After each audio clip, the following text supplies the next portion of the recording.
Chapter 483.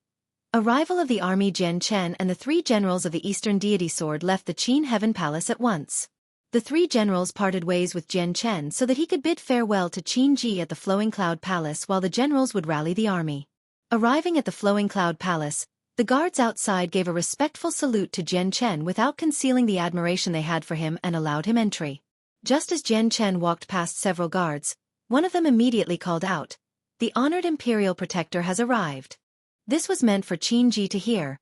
With Jian Chen's superb identity, his status was different than what it was from before. To the guards, the status of being an imperial protector was more than enough to see Qin Ji. If Qin Ji did not come out to greet the imperial protector personally, then that would be a rude gesture. Sure enough, as soon as the guard's voice stopped, Qin Ji could be seen hurrying out from his palace room. Although he and Jian Chen were very close, Jian Chen's status was so high that Qin Ji didn't dare be rude to him. "Haha, Jian Chen, what winds are blowing today for you to come visit me? If you needed something, a message would be enough to suffice." Qin Ji laughed. Seeing that Jian Chen had personally came to find him had caused him to feel proud and delighted. "I came to say goodbye for now." Jian Chen smiled faintly as he spoke. "Leaving so soon? Why not stay for a while?" Qin Ji was rather reluctant to see Jian Chen leave so soon. Jian Chen had an apologetic look on his face. "I have matters to attend to at home and so I must leave now. I am afraid that something may happen back home."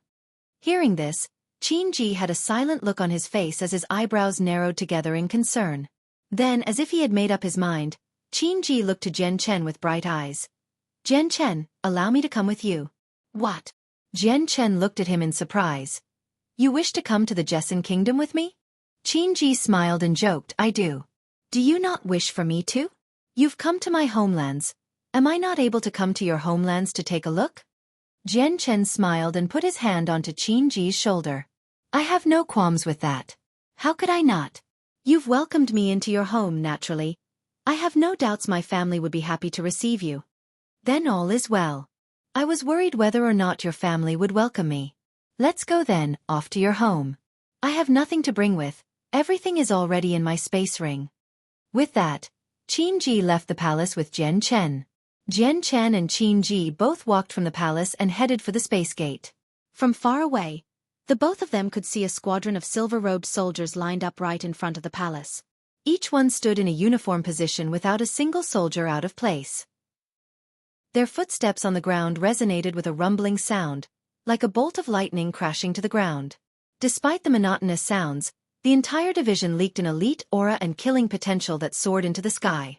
This was a testament to the fact that each and every single one of these soldiers had been tempered by the struggles of life and death. Each one of their hands were soaked in blood to rise up to the cream of the crop. These are the Eastern Deity Swords? They are well deserved of being called the division of the elites in the Qin Huang Kingdom. Even the Jessen Kingdom has only 3,000 people in its Black Armors division. At the sight of this, Jian Chen couldn't help but nod his head in approval. The Eastern Deity Swords are one of the 5 elite divisions in our Qin Huang Kingdom. In total, there is 2 million of them. Each soldier capable of entering the Eastern Deity Swords is selected very carefully from the best of the best.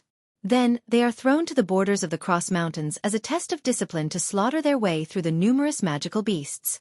Thus, each soldier in the Eastern Deity Swords has encountered many battles of life and death. In the Tianyuan continent, only the elite divisions of the 3 great empires would be able to compare. Qin Ji explained with a prideful look. "Truly a powerful army. If these 500,000 soldiers were to be in my homelands, then they would be able to eliminate any neighboring nation with ease." Jian Chen sighed in admiration. Qin Ji laughed. "Eliminating a single kingdom would be nothing. These soldiers would be capable of destroying several kingdoms with ease. Our Qin Huang Kingdom provides over 200 human-tier battle skills and 50 earth-tier battle skills for the soldiers in any of the elite divisions to learn. Thus, any soldier in any of the 5 divisions are capable of at least 1 battle skill. Such a strength like this couldn't compare to any smaller nation." Hearing this, Jian Chen was shocked in his heart. Battle skills in the Tianyuan continent were extremely precious. Even if someone had one, they would not share it. Even the Jessen Kingdom hadn't provided any of the Black Armors with a battle skill for free. Each one of them had to have a sufficient amount of strength and meritorious service before they could gain access to one. But the Qin Huang Kingdom didn't even have to think about it to allow any one of the soldiers to learn from 200 human-tier battle skills and 50 earth-tier battle skills without charge. This was not a simple case of being rich. It is no wonder the Qin Huang Kingdom is one of the 8 great empires. I cannot even fathom how strong the Qin Huang Kingdom is. Jian Chen sighed as he re-evaluated the strength of the Qin Huang Kingdom. Quickly, Jian Chen and Qin Ji both arrived in front of the space gate where the king of the Qin Huang Kingdom was waiting for him along with 5 other elders. Imperial Protector, this king was worried that 500,000 soldiers wouldn't be enough, so I consulted with several imperial advisors and 5 of them agreed to come with you to wipe out the enemy nation. Allow me to introduce you to these 5. This is Su Ri, Hao Yun, Riber, Jodi Liar and Jodi Kaijing. As the king introduced them, each person moved toward Jian Chen. We pay our respects to the Imperial Protector. After the king's introduction, the 5 elders bowed to Jian Chen respectfully. You 5 imperial advisors need not to be so polite. I, Jian Chen, truly appreciate your assistance. Jian Chen smiled politely and accepted the assistance of the 5. If he had these Heaven Saint Masters return with him, then it would prevent the Heavenly Eagle Kingdom from asking others for assistance. Although there were very few nations that would stand against the Qin Huang Kingdom, they would not want to protect another kingdom from them. By this point, Qin Wuming had already led the Eastern Deity Swords to the area where the space gate was. Without delay, Jian Chen handed the crystal Xueqi had given him along with a map of the Jessen Kingdom to the Imperial Advisor in charge of the space gate there. The Imperial Advisor in charge of the space gate took the map from Jian Chen's hand and placed the crystal over the map. Then, he placed 4 Class 5 monster cores to supply enough energy for the array to activate. Slowly, the array on the ground began to light up and form a chaotic space within the gates. After some time, the space within the gates finally began to form a clear picture. Under Jian Chen's watchful eye, he could see that this spot was the exact position where Xueqi had placed the other crystal. Jian Chen could even see the faraway city walls of Lore City. Yes, this is the area, let's go. Jian Chen answered. Then crossing over through the space gate, he went from the Qin Huang Kingdom to Lore City faster than the blink of an eye.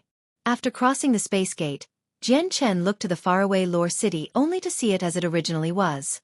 A countless stream of people could be seen going in and out without worry or panic. At this sight, Jian Chen sighed in relief. It appeared that nothing had happened during the time he had left.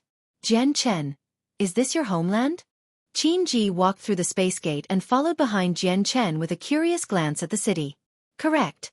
My family is in that city. Jian Chen nodded. Soon, the 3 generals of the Eastern Deity Swords came out from the space gate with the white-armored Eastern Deity Sword soldiers filing out after them. As the men walked past the space gate, each one of them looked around the place with a curious glance. They were all curious of what type of place the Imperial Protector came from. Imperial Protector, where should our division set up a base? Qin Wuming asked Jian Chen. Jian Chen looked around the area as he considered the question. It's quite limited within the city. Fitting 500,000 soldiers would be far too hard. Since this area is spacious enough, let us set up camp here. Yes. Qin Wuming cupped his hands together before running to command the soldiers who had already crossed the space gate. Not too long after, hundreds of soldiers stood in the area, and under the command of General Qin Wuming, they spread out so that there would be enough room for the rest of the soldiers. Jian Chen stood not too far away from the space gate and watched the soldiers appear from the other side. Qin Ji, how long do you think it'll take for all the soldiers to arrive here? Qin Ji watched the space gate for a moment before swiftly making several calculations in his head. With this speed, it should take 2 hours for 30,000 soldiers to arrive. With 24 hours in a day, we should be able to have 360,000 soldiers. So that means a day and a half will be what it takes. Jian Chen nodded his head and stood there calmly. Watching the Eastern Deity Sword soldiers tread out from the space gate in an unending stream, a grand feeling welled within Jian Chen. Within Lore City, one of the head guards was casually reading a book within his study when several soldiers came running in. Kneeling, they spoke. A report for the officer. A large group of unknowns have appeared 10 kilometers away from the city. Each one of them is wearing armor, meaning they are an army of some sort. However, their numbers keep increasing, and they are already within the thousands. Hearing this, the captain's face was shocked. Immediately throwing down his book, he ran out of his study. The matter between the Jessen Kingdom and the Heavenly Eagle Kingdom was no secret and had already made its way around the entire Jessen Kingdom. So when thousands of soldiers suddenly appeared, the captain's heart immediately grew unsteady. Chapter 484. To War 1. The captain surveyed the scene from above the city walls only to see that, 10 kilometers away, a large group of people could be seen. Despite the distance, he could see that all of the soldiers were wearing silver-white armor. Where did they come from? The captain asked. We don't know, it's like they appeared out of thin air. Even now, even more people are joining them. One of the other vice-captains spoke in terror. The captain hesitated from his spot on the walls for a brief moment as he watched even more soldiers join with the already large amount of soldiers.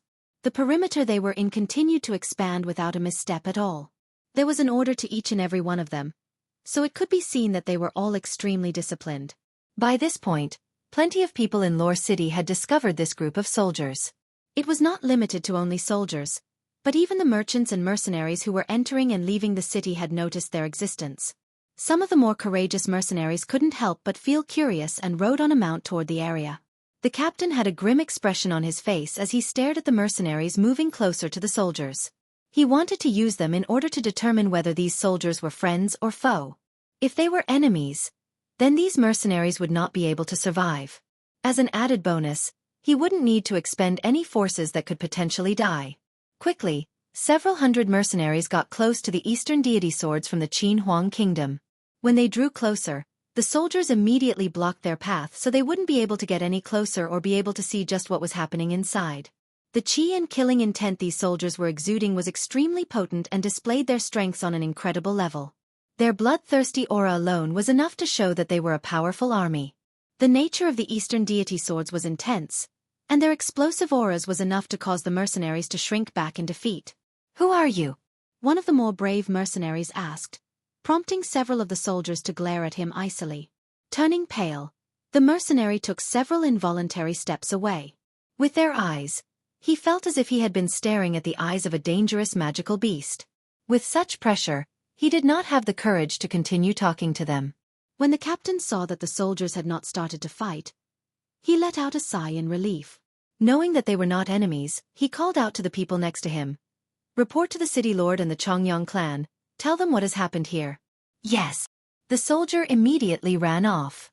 Afterward, the captain led a group of 500 soldiers away from Lore City to see the situation for himself. When the captain got within 50 meters of the concentration of soldiers, he dismounted from his magical beast mount and strode forward with his head held high. However, when he drew close to the soldiers, several icy glares concentrated on him and brought forth an indomitable amount of pressure. Blanching for a moment, the captain steeled his heart while hiding his shock. As an Earth Saint Master, he was somehow pressured by these soldiers. This was very surprising to him. Sires, I am the head guard of Lore City, Tu Fu. Where might your group come from? The captain cupped his hands together in respect, but the soldiers only looked at him coldly without giving a response. Tu Fu displayed an embarrassed look on his face. He had been intimidated by the awesome might these soldiers were exuding. In his heart, he didn't feel any displeasure. He soon turned his eyes away to look for anyone within the crowd, but he was only able to see a third of the entire forces.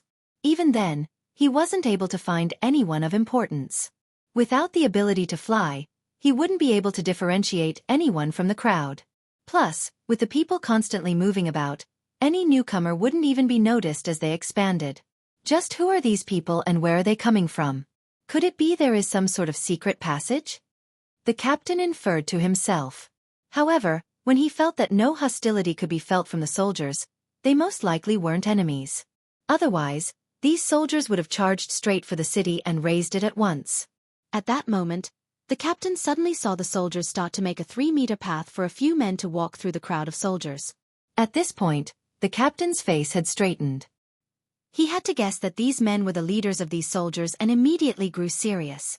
The two youths walking in front looked to be around 20 years old with auras that were by no means ordinary. When the captain saw Jian Chen, his heart skipped a beat and immediately went to salute him. Tu Fu pays his respect to the fourth master.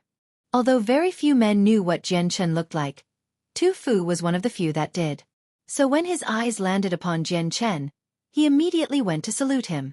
Jian Chen arrived right in front of Tu Fu and spoke, "Officer Tu Fu, take your men and go back. You needn't bother yourself with the matters here. This officer will do as instructed." Tu Fu cupped his hands before giving an order to the people behind him. With Jian Chen's status as an imperial protector of the Jessan kingdom, he had full authority to command the commanding officer of Lore City. "Let us head into the city." Jian Chen spoke to the people behind him before bringing Qin Ji into the air and headed toward Lore City. Right behind him, the 5 imperial advisors and 3 generals immediately surrounded themselves with the elements of the world and flew up into the air after Jian Chen. Tu Fu hadn't even gotten far away from the soldiers when he saw the sight. Much to his shock, both of his eyes grew wide as he cried out, "Dear heavens! They're all Heaven Saint Masters." Seeing Jian Chen and the others fly into the sky, it took Tu Fu a long period of time to regain his wits. Letting out a long breath of air to quench the surprise in his heart, he muttered to himself in a daze, "The 4th master of the Chongyang clan is amazing. I have no idea just how he was able to bring so many Heaven Saint Masters over." As Jian Chen disappeared into the sky, Tu Fu had a look of admiration on his face. Jian Chen and the group's flight was quick. Not too long later, they arrived in the sky above the Chongyang clan where a large group of people could be seen staring slack-jawed as the group descended. As soon as they descended, 5 incredibly strong sources of qi could be felt shooting toward them. Chang Wuji, Chao Kachin, Dongyi Junbai, Tian Luo, and Qing Xiaofan came flying past with their presences radiating into the sky. The arrival of several Heaven Saint Masters had startled them and they had thought that the Heavenly Eagle Kingdom had come by once more. Thus, they radiated a strong amount of presence in hopes of intimidating the other party. However, when they saw the men in front of them was Jian Chen, they let loose a joyful expression and instantly cut down their spike in qi. "Imperial Protector!" Qing Xiaofan and the others cried out as Jian Chen arrived with their hands cupped together. Chang Wuji stood by the side with a surprised expression at the people by Jian Chen's side. His heart had been sent in a flux, but was quickly turning into a gratified smile. "I had no idea that in the few days that the 4th master was gone, he would bring back 8 Heaven Saint Masters." Chang Wuji thought to himself happily. With the 4th master having such capabilities, Chang Wuji could already see him leading the Chongyang clan into a future with meteoric success. "What has happened in the 2 days I was gone? Has there been any news from the Heavenly Eagle Kingdom?" Jian Chen asked calmly. "Everything has been the same. We aren't sure what is happening within the Heavenly Eagle Kingdom, but no individual has come over to start any trouble yet. All of the Heaven Saint Masters are now aware that His Majesty had nearly been kidnapped, and now the strongest 3 have gathered within the palace. Combined with the original individual there, the Imperial Palace has 4 Heaven Saint Masters there. Shao Tian is there as well to make 5. So only Lore City was in need of strength, so I returned to safeguard the place." Qing Xiaofan spoke. "Good." Jian Chen nodded his head in satisfaction before turning to Chang Wuji. "Uncle Chang, this is my brother, the 3rd prince of the Qin Huang Kingdom, Qin Ji. These 5 are the imperial advisors of the Qin Huang Kingdom and these 3 right here are the generals of the Qin Huang Kingdom's strongest division, the Eastern Deity Swords. The 9 of them have agreed to come from the Qin Huang Kingdom to help deal with the Heavenly Eagle Kingdom." Daring not to be negligent, Chang Wuji addressed each one of them with several words of greeting. Then, Chang Wuji began to invite every single one of them into a nearby inn with excitement. When Chang Yangba gained wind of the news, he knew that this was an undeniably tremendous event for the Chongyang clan and the Jessan kingdom. He couldn't afford to do nothing, so he immediately called out for the inn to prepare the most luxurious grandest feast to receive the newcomers. Since these newcomers were the imperial advisors, generals, and prince of the Qin Huang Kingdom, their statuses made many of the elders in the Chongyang clan feel weak in the knees. Thus, the amount of people qualified to join in on this banquet had not been many. Aside from Chang Wuji, only Jian Chen and his immediate family had been able to join. Since Princess Yu Yu was Jian Chen's future bride, she had been given a seat. Ming Dong and Du Gufeng both had unique statuses as well and were given spots as well. The 10 imperial advisors, 3 generals, and the prince shared the same table as Chang Yangba, Bai Yuntian, Chang Wuji and several others. Because the imperial advisors had been forewarned of the relationship between the imperial protector and Chang Yangba, the 5 imperial advisors and generals were extremely courteous to the father and mother of Jian Chen. At another table, Jian Chen, Ming Dong, Du Gufeng, Yu Yu, Qin Ji and several others were chatting among each other. The majority of them knew each other from the gathering of mercenaries, so they were well acquainted with one another and happy to meet once more. Just as everyone was chatting to each other over some wine, both the city lord and the Chongyang clan gained a report of the sudden appearance of an army just outside Lore City. The report was given to the elders of the Chongyang clan first, but they already knew of the finer details and couldn't help but smile without a care in the world. However, the city lord was not as calm as the elders were. Throwing down the report, he brought several divisions of his army to rush on out. As the city lord stood on top of the walls of Lore City, the amount of soldiers 10 kilometers away had already swelled to 20,000. Several groups began to hoist their banners into the air, where the large character Fort Qin could be seen. Seeing the Qin character on the banners, the city lord's eyes flashed with recognition. An indescribable feeling overwhelmed his thoughts. Could they be an army from the Qin Huang Kingdom? Chapter 485. To war, 2, impossible. This can't be the army of the Qin Huang Kingdom. The Qin Huang Kingdom is too far away from the Jesson Kingdom. Just how would they be able to appear right outside our Lore City so suddenly? The ruler of Lore City asked as he tried to understand this unrealistic scene in front of him. My lord. The captain Tu Fu arrived by the ruler's side. Tu Fu, just where did this group come from? Are they enemies, or are they friends? Is there some sort of secret passageway I'm not aware of over in that location? The city lord's eyes stared at the scene in front of him as he spoke softly to Tu Fu. My lord, this general knows not where the group has come from, but I was able to confirm they are friends rather than foes due to the fact that the fourth master from the Chongyang clan, Chongyang Xiangtian, came with them. Furthermore, at this point, Tu Fu's voice suddenly stopped as his face took on a look of shock. The city lord's eyes turned to look at Tu Fu and questioned. Furthermore? Tu Fu let out a long breath of air before steeling himself. Furthermore, 9 Heaven Saint Masters came with the fourth master. From their faces, they are not from our Jesson Kingdom. Qin Ji had been carried into the air by Jian Chen, but Tu Fu hadn't been paying close attention so he had mistaken Qin Ji as a Heaven Saint Master. What? 9 Heaven Saint Masters? The city lord was in shock and utter disbelief. 9 Heaven Saint Masters may not be much for the Qin Huang Kingdom, but for them to send so many to such a faraway kingdom was to send an unbelievable amount of military might beyond what most would believe. Even in the golden age of the Jesson Kingdom, they had only 11 Heaven Saint Masters to their name. I must go to the Chongyang clan right away to see the situation for myself. Without delay, the lord ran down from the walls and mounted his horse to ride off toward the Chongyang clan. When the lord arrived, he was received by a high-ranking elder of the Chongyang clan. Chongyang Qing, you and I have known each other for years. Would it be possible for you to tell me the identities of the newly arrived Heaven Saint Masters in your clan? The lord smiled mischievously at the elder. The elder gave a faint smile and replied, if the city lord knows that much, then telling you won't hurt. They are all from the Qin Huang Kingdom. There are a total of 9 that came, one of them being the prince of the Qin Huang Kingdom. There are 3 generals while the remaining 5 are imperial advisors. The city lord's face grew sluggish from such information. At this moment, his heart started to race at an incredible speed. The fact that so many Heaven Saint Masters were congregated together in Lore City astounded him to the point of utter disbelief. Each one of the Heaven Saint Masters had a majestic status. If they were not a prince, then they were a general or imperial advisor. If these people were placed within the Jesson Kingdom, the amount of pressure they held could kill a person just by standing there. At this moment, with so many high-ranking people in Lore City, the city lord felt a sense of terror. Now that he had finished making inquiries, the city lord didn't choose to stay within the area and left. This time, with so many high-ranking officials of the Qin Huang Kingdom, the city lord didn't feel that he held the rights to see them. Back within his mansion, the lord of Lore City immediately went to his study. Not long afterward, a single Class 2 lightning bird flew out from his study with a letter that shot toward the imperial palace of the Jesson Kingdom. After the feast had ended, the 5 imperial advisors and 3 generals were led by Chong Wuji to their rooms while Qin Ji was led by Jian Chen. The graceful Bai Yun Tian walked up to Jian Chen with a loving look on her face as she spoke.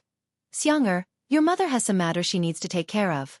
Receive the guest as well as you can without delay. Understood? Bai Yun Tian smiled. Happiness had long since returned to her. Jian Chen's return had brought so much joy to her heart that practically every single member of the Chongyang clan could see that her mood had taken a complete turn. Gradually, She had reverted back to the proper fourth lady of the Chongyang clan. "Mother, go and do what you need to do. Your son knows what to do." In front of his mother by Yun Tian, Jian Chen was like an obedient child. Seeing this for the first time, Qin Ji was slack-jawed at the sight. It was almost as if the Jian Chen in front of him was a completely different person. After Bai Yun Tian had left, Jian Chen brought Ming Dong, Qin Ji, and the others away from the inn, toward the reconstruction of the Chongyang clan. The construction was moving at a nice pace with about 1,000 artisans working day and night to rebuild it. All sorts of high-grade materials were brought in an endless stream as well, transforming the ruins of the clan into something grand in several days. The rebuilt Chongyang clan wasn't going to have any major changes, but the range of area it would cover would be expanded twice over while a road would go around it. Qin Ji looked all around the reconstructing Chongyang clan before asking, "Jian Chen, is this your home?" Jian Chen nodded. "Yes, this is my home, but a few days ago, the Heavenly Eagle Kingdom destroyed it. How hateful the Heavenly Eagle Kingdom is, they cannot be forgiven for this." "Jian Chen, how do you plan on dealing with the Heavenly Eagle Kingdom?" Qin Ji spoke with an especially grim expression. "Wait until the Eastern Deity Sword's fully ensemble. Then we will march to the Heavenly Eagle Kingdom." Jian Chen spoke without a second consideration. "Chongyang Xiangtian, I hope you will notify my father of this matter." The princess suddenly spoke by Jian Chen's side. In her eyes, a small amount of bitterness could be seen. "Haha, Princess Yu, you needn't worry. I've already notified His Majesty. I am sure His Majesty will be coming over soon enough." Jian Chen smiled. The princess quirked her lips as she gave an unhappy look to Jian Chen. After a while of silence, she spoke up once more. "Chongyang Xiangtian, let me go with you to the Heavenly Eagle Kingdom." The princess knew that Jian Chen was the main pillar of the group. As long as he agreed, even her father wouldn't object. Hearing this, Jian Chen's eyebrows furrowed together to look at the petite face of the princess. With a grim voice he spoke. "This time there will most definitely be a bloodbath. You have never experienced such a scene before, are you still willing?" The princess' eyes reflected with no fear as she stared back at Jian Chen. Resolutely, she said, "It is because I have never experienced it before that I wish to go. It doesn't matter if this is my first time, this is what I must do to steel my heart and hone myself." "Very well then." With that, Jian Chen could not find any reason to decline her. She had spoken correctly as well. When it came to the bloody battles of war, this was something that a woman would have to go through to refine herself. Outside of Lore City, two middle-aged men rode upon two Class 3 magical beast mounts at a furious pace toward the city walls. One of them was a large-built man with a robust constitution, while the other was a rather frail-looking middle-aged man. The man with the burly muscles held a large boiled chicken and was slowly chewing on the greasy meat. Still with food in his mouth, he spoke. "The city in front of us must be Lore City. After so long, we've finally arrived. How absolutely tiring. Yeah, we'll be in Lore City soon enough. Wipe off the oil on your mouth, this is a large city, so we have to be mindful of our appearances." The middle-aged man couldn't help but complain about the other man's current appearance. "This one knows already." The burly man began to tear off the rest of the chicken and stuffed it in his mouth. Then, throwing the remaining parts of it onto the ground, he took out a towel from his space belt to wipe off the oil. These two men were Senior N and Yun Zhang, who had been traveling through the Jessen Kingdom all this time. Traveling and stopping at several points, it had taken them several days before they had finally arrived at Lore City. As the two drew close to Lore City, Senior N suddenly took notice of the Eastern Deity Swords not too far away. With a startled cry he spoke, "Oi, Yun Zhang, look! There's a base nearby." Hearing this, Yun Zhang looked to where Senior N was pointing, toward the group of people 5 kilometers away. There were about 56,000 men with plenty of camps and banners flying about. When Yun Zhang's eyes landed upon the banner flying overhead, he grew startled as well. "What? They're an army from the Qin Huang Kingdom." "What? Qin Huang Kingdom? Yun Zhang, are you sure you didn't look at it wrong? The Qin Huang Kingdom is so far away. Just how would their armies come running over here?" Senior N spoke in disbelief. "Correct, that's clearly the banner of the Qin Huang Kingdom without any doubt." Yun Zhang spoke seriously. "Forget it. Who cares what kingdom they're from?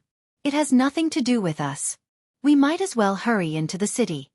The two men lined up to enter the city only to realize that the security to enter was extremely strict. No matter whom the person was, they were interrogated before finally being admitted into the city. Entering the city seems to be quite annoying. Signorin complained rather impatiently. The times in the Jesson Kingdom have been relatively unsafe. Especially with what happened in Lore City a few days back, their security now makes sense. Quickly, it was their turn to be interrogated. The soldiers blocked the path for the two while asking, "Who are you two, and what matters do you have in Lore City?" Chapter 486. To War, 3. I am Signorin, this is Yun Zheng. We wish to enter the city to find someone. Signorin spoke. The names of the two men had caused the soldier's face to change abruptly. Turning around, the soldier called out, "I've found them. Yun Zheng and Signorin. Hurry up and report to the city lord." At this, several soldiers immediately mounted their beasts to the lord's mansion. The reactions of the soldiers had caused both Signorin and Yun Zheng to be surprised. They were unclear of what was happening. When Yun Zheng saw the soldiers ride away, a fierce glint appeared in his eyes. With a tremendous burst of speed befitting that of an Earth Saint Master, he flew past the speeding mounts and slammed his fist into one, killing the beast. The rider on top was roughly kicked off before sliding to the ground. "Speak quickly, what is happening?" "We have offended no one since our arrival in the Jesson Kingdom. Just who would go through all this effort to find us too?" Yun Zheng stood in front of the soldier with a terrifying amount of power leaking from his body. The disturbance in the area caused many nearby soldiers to leap into action. A large group of soldiers on the wall suddenly came running down to surround Yun Zheng, while others brought out the crossbow cannons with bolts ready to fire at any moment. Signorin grew serious as well. Leaping into the air, he landed right next to Yun Zheng and faced off against the soldiers around them. "What's with all this? Who's making a racket?" Suddenly, a large cry could be heard from the top of the walls as the captain Tu Fu came walking down. His eyes had a chill to them as he walked toward the group with a neutral expression. The soldiers who had interrogated Yu Zhang and Signorin came running forward and hurriedly ran in between the two hostile sides. "There's been a mistake, they're one of ours." "One of ours," I said. One of the soldiers immediately ran up to Tu Fu and spoke. "Captain, these two are the Yun Zhang and Signorin we've been looking for." "Signorin, Yun Zheng." Tu Fu jumped before his expression grew hard. "I want everyone to stand down. Do not be rude." Like a tidal wave, the soldiers facing against Yun Zhang and Signorin took a considerable step back. The originally tense atmosphere had dissolved away for a relaxed one to overtake it. But Yun Zhang and Signorin were both still skeptical and unsure of what in the world was happening. Tu Fu arrived right in front of the two and gave a gentle smile and bow. "So you two are Yun Zhang and Signorin, you've finally arrived. We've been looking for you for several days now." "Who are you? Why were you looking for us? The two of us don't recognize you." Signorin couldn't help but question him curiously. Tu Fu chuckled. "To be truthful, it isn't us that are looking for you, but the fourth master of the Chongyang clan." Yun Zheng's eyes narrowed together. "Fourth master of the Chongyang clan? The Chongyang Xiangtian that has been the talk of rumors recently?" "Correct. It is that very Chongyang Xiangtian. If you two are the one the fourth master has been looking for, you two will definitely recognize him."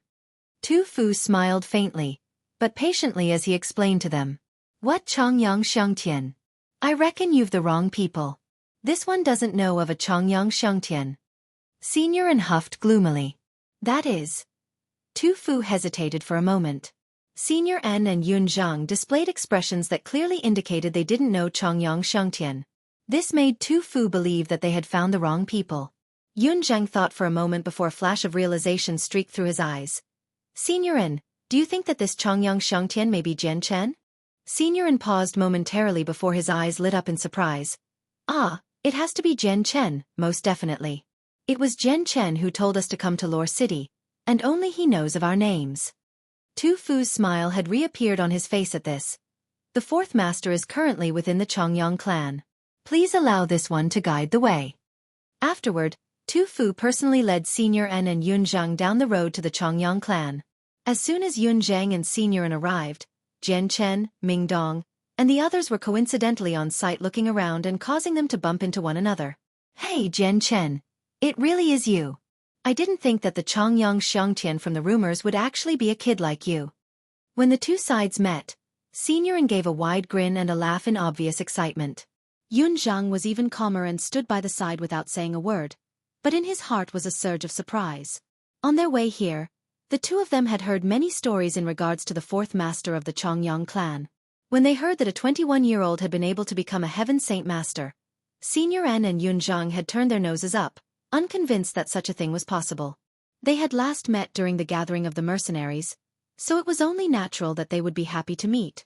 Straight away, Jian Chen had the waiters to the inn prepare a large feast for the two men to enjoy and clean themselves. The two men had spent half a year traveling countless of kilometers to arrive at their destination. Such a feat moved even Jian Chen. Jian Chen, I didn't think that in the half a year since our last meeting, you would become a Heaven Saint Master. That's an unbelievable feat. It seems that you've benefited greatly from the Holy Lands. Senior An spoke with a full mouth as he stuffed another piece of barbecue into it. He had been utterly shocked to hear Jian Chen was now a Heaven Saint Master. Haha, the Holy Lands is truly a great place to be. However, when I made my breakthrough, it was not due to the benefits of the Holy Land, but of another event. Jian Chen spoke vaguely without going into details. The people at the table were extraordinarily cheerful as they recounted the tales of their own personal history since their last meeting. Even the calm but silent Princess Yu felt that she was one step closer to understanding Jian Chen after hearing more of his past achievements. Quickly, nightfall came when several bursts of qi came flying at a rapid speed toward the inn where the men from the Chongyang clan were temporarily staying. Jian Chen and the other Heaven Saint Masters from the Qin Huang Kingdom quickly stepped out from the inn only to see that one of the new arrivals was the king. Alongside him was Xiao Tian, the headmaster of Kargath Academy, Kafir, and the guardian of the Imperial Palace, Yi Ming. I didn't think that the king would arrive so soon. This was a little beyond my expectations. Jian Chen thought to himself. The king, Kafir, and Yi Ming all exchanged several words of greeting before Chang Wuji took them to their own personal rooms. However, the three men all gave one long look to Jian Chen. After the past few days, Jian Chen had amazed them more and more with each second. None of them had thought that in several days, Jian Chen would unexpectedly return with 8 Heaven Saint Masters and an entire division of soldiers. The arrangement of military might had caused the king's heart to flutter. Jian Chen's influence in the Qin Huang Kingdom was far beyond what he had initially imagined. From within their own grand rooms, the 10 imperial advisors and the 3 generals all came forward to greet the king of the Jessan Kingdom. Although each one of them held a rank that was beyond a lowly king, they were all giving Jian Chen face. Furthermore, they had all learned that the king of the Jessan Kingdom was also Jian Chen's future father-in-law. So they had placed a higher level of importance on him. Each one of them were also aware in the not-so-distant future, their newly appointed imperial protector would make the breakthrough to become a saint ruler and become a person of even higher worth. A 21-year-old Heaven Saint Master held no precedent in the Tianyuan continent. It would be impossible to foretell just what heights he would reach in the future. The king of the Jessan Kingdom naturally understood the reason why they were all treating him in such a polite manner. It was because of Jian Chen, so he felt quite gratified toward him and the wise decision he made those years ago. If not for him proposing the idea of marriage when Jian Chen was younger, the sight he was witnessing today would not exist. There would be no way that a lowly king such as he would be able to stand on equal footing with a majestic kingdom as the Qin Huang Kingdom. The king gave a rather modest but respectful greeting to the men of the Qin Huang Kingdom before turning to Jian Chen with a great big smile. My dear nephew, when might you begin suppressing the Heavenly Eagle Kingdom? The entire Eastern deity swords will be transported over by tomorrow. When they are gathered, we will set out straight away. Jian Chen spoke.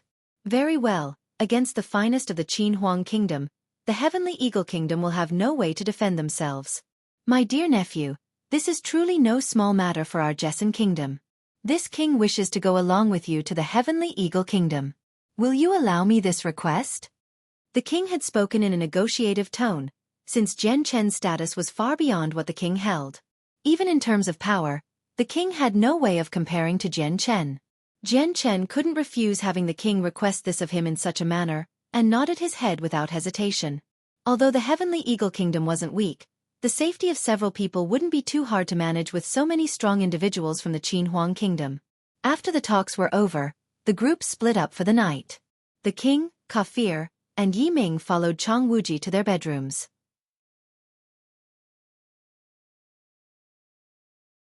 Chapter 487. To War 4. On the second day, a large group of people were gathered together in an inn, deciding how they should deal with the Heavenly Eagle Kingdom. The ones that were the most outspoken were Ming Dong, Jian Chen, and the king. Qin Ji would sometimes interject with a word or two, and the 10 imperial advisors and 3 generals from the Qin Huang Kingdom remained silent throughout the entire ordeal. Their mission was to provide the power to deal with the Heavenly Eagle Kingdom, so they would leave the strategic thinking to Jian Chen. At this moment, one of the soldiers from the Eastern Deity Sword came in and knelt on the ground. A report for the generals. All 500,000 soldiers of the Eastern Deity Swords have been fully assembled. The soldiers have assembled faster than I had anticipated by a large margin. Qin Ji smiled and laughed. Qin Wuming looked to Jian Chen, Imperial Protector. What shall our next course of action be? Jian Chen stood straight away. We leave now. Afterward, a large group on mounted magical beasts left Lore City. This time, the 3 generals, 10 imperial advisors, Qin Ji, Chongyang Ba, Jian Chen, Princess Yu Yu, Ming Dong, Du Gufeng, and the newly arrived Yun Zhang and Senior were going to accompany the troops. Even the king of the Jessen Kingdom was leading the army with 2 of the strongest individuals of the Jessen Kingdom with him. The head of Kargath Academy, Kafir, and the guardian of the Imperial Palace, Yi Ming. As the group left Lore City, they could see a large group of people in the distance with an awe-inspiring amount of presence that shot forth into the sky. Even from far away, everyone could feel the distinct pressure radiating from them to the point where even Lore City could feel the effects. As a result, the mercenaries and merchants within the city couldn't help but cast their eyes about them in surprise. Constant chatter could be heard, but very few dared to wander near them. With Jian Chen as the leader of the magical beast-mounted group, they arrived in front of the 500,000-strong army. Each soldier stood in neat and tidy order. Their eyes radiated a biting cold frost, and by their sides were 3-meter-long giant, azure wolves. The Qin Huang Kingdom had a specialty for cultivating magical beasts for battle. The most elite division of soldiers, the soldiers of the Eastern Deity Swords, were given a magical beast who had followed behind them through the space gate. Faced with such a sight, Jian Chen couldn't help but feel absolutely astonished. He hadn't thought that in the short time where 500,000 soldiers came through the space gate, they would have enough time to bring so many magical beasts. What was even more startling was the fact that the Qin Huang Kingdom had been able to domesticate one of the most ruthless magical beasts into an obedient war beast. This could only lead to admiration for the Qin Huang Kingdom's way of life. The general of the Eastern Deity Swords, Qin Wuming, arrived at the front of the troops. At attention, soldiers! Saddle up and move out. Not a single soldier spoke a single word. All 500,000 soldiers silently leaped onto the magical beast next to them without a word or wasted effort. Following Jian Chen's orders, the entire division swiftly traveled away from the Jessen Kingdom. A large group of people had already congregated by the gates of Lore City by this point. Each and every single one of them stared curiously at the silver-armored soldiers and began to talk to each other in curious wonder. Who are these people? With such an intense presence, my heart's already feeling quite terrified. This can't possibly be some sort of large-scale mercenary group activity, can it? How could that be? Don't tell me the Jessen Kingdom has such a massive mercenary group. Even the neighboring kingdoms don't have any mercenary groups with as many people as this. Take a look at this procession. There's several 100,000 people here. They must be the army then. Since when did the Jessen Kingdom have such a valiant division of soldiers? Even the light from their eyes is almost giving me a heart attack. It's like they're a dangerous magical beast. How terrifying these soldiers are. I don't believe the Jessen Kingdom has soldiers of such high caliber as these. Take a look at their banner. That's not the symbol of the Jessen Kingdom. Rather, it has the character Qin on it. I've heard that an imperial advisor from the Qin Huang Kingdom came by recently. Do you think that these soldiers are possibly from the Qin Huang Kingdom? Haven't you seen the magical beasts at their sides? Those are Class 2 and Class 3 magical beasts. I even saw several Class 4 magical beasts. Good heavens! Those magical beasts alone are already a force to be reckoned with. Take a look at the people in front of the soldiers. That white-robed man. Isn't he our king?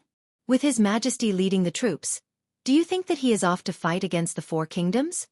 A few days ago, several individuals from the Heavenly Eagle Kingdom laid ruin to the Imperial Palace.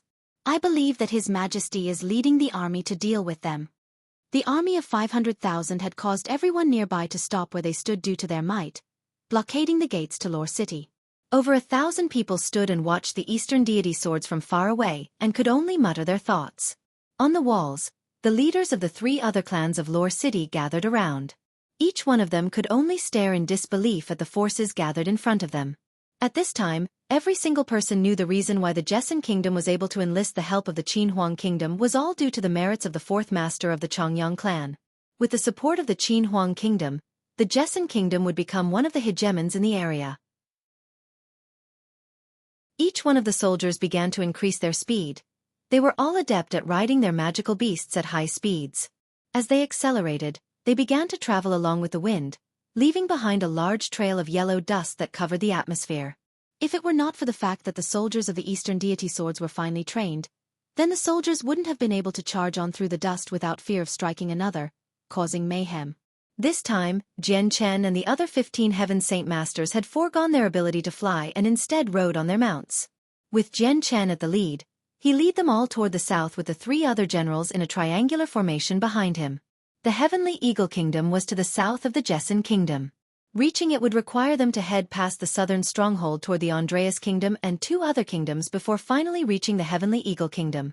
It was a far distance that would take a Heaven Saint Master 2 days of flight to get there.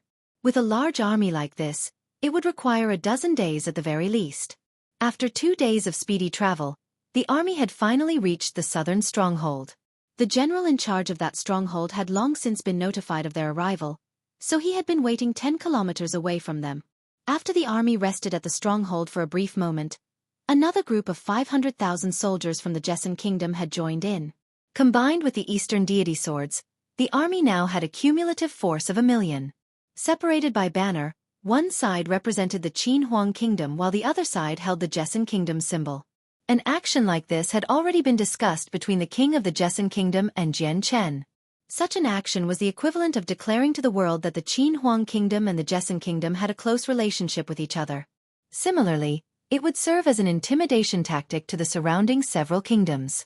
As the army of 1 million drew closer to the Andreas Kingdom, they came across multiple merchant and mercenary groups. Discussion and rumors started from all sides. At the same time, the information networks of every surrounding kingdom quickly transmitted news back to their respective kingdoms. The king of the Andreas Kingdom was the very first to know that the Jesson Kingdom had amassed a total of 1 million soldiers and were advancing toward his kingdom. When he heard of the banners of the Qin Huang Kingdom being flown with the army, the king had been scared witless and shook with fright. Straight away, he had called for a conference with all of his chancellors. Within the imperial palace of the Andreas Kingdom, several chancellors and civil and military officials could be seen gathered within with extremely serious expressions. I had no idea that the relationship between the Qin Huang Kingdom and the Jesson Kingdom was even closer than we initially thought. For them to send so many soldiers over to help the Jesson Kingdom, we were only able to learn of this after our emergency reports 2 days ago. Every single soldier has a strong magical beast aiding them, enforcing their military might. We don't even know how many Heaven Saint Masters there are. So, in light of this, what measures do you think we should carry out now, everyone? The king of the Andreas Kingdom spoke quietly with an expression of utmost worry. Your Highness, please don't concern yourself with this. We have long since surrendered to the Jesson Kingdom from the last war and provided a sufficient amount of compensation. There should be absolutely no more problems for the Jesson Kingdom to cause trouble with us for.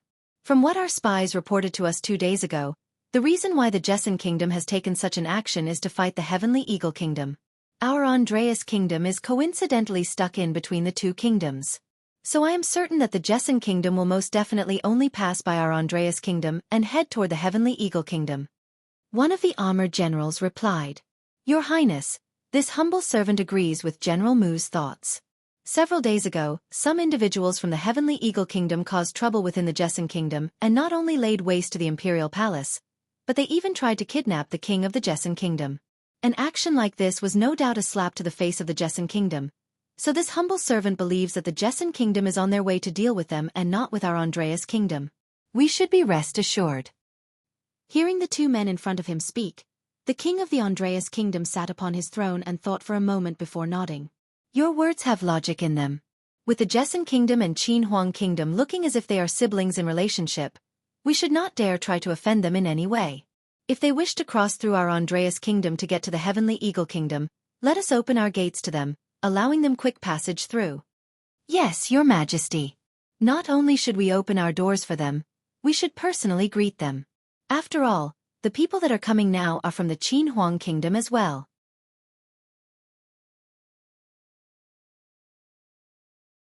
Chapter 488. Invasion of the Army, 1.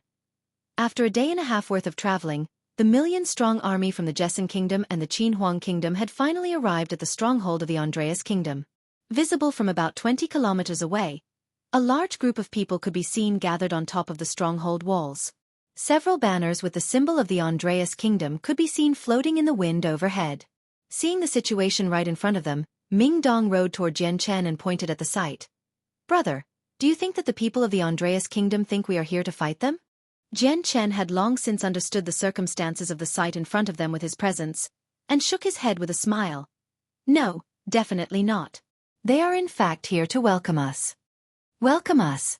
Ming Dong was taken aback for a moment before covering up his emotions. Haha, that makes sense.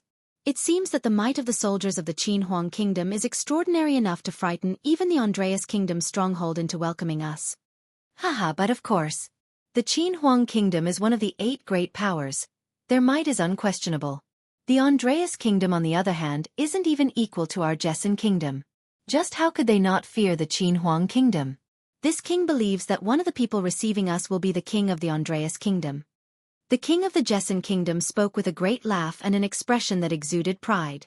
Cheerfully, the group made their way toward the Andreas Kingdom's stronghold in record speed. They were soon 100 meters within receiving distance of the Andreas Kingdom. The king of the Joseon Kingdom hadn't been wrong with his guess. Among the group that came forward to receive them, around 100 of them were the chancellors and armored generals of the king. At their head was an elderly man in his 60s with a crane hairstyle and dressed in a dragon robe. This man was the king of the Andreas Kingdom. Every single person looked exhausted, a clear indicator that they came scurrying from the imperial palace without stopping once to rest. The king of the Andreas Kingdom strode forward with a grim expression before cupping his hand together in salute. This one is the king of the Andreas Kingdom. I am here to personally receive the guests from the Qin Huang Kingdom into my Andreas Kingdom as honored guests. With that, the king of the Andreas Kingdom looked over the entire group before looking straight at Jian Chen, who was positioned at the very front of the group. In his heart, the king thought, this must be an extremely important person from the Qin Huang Kingdom.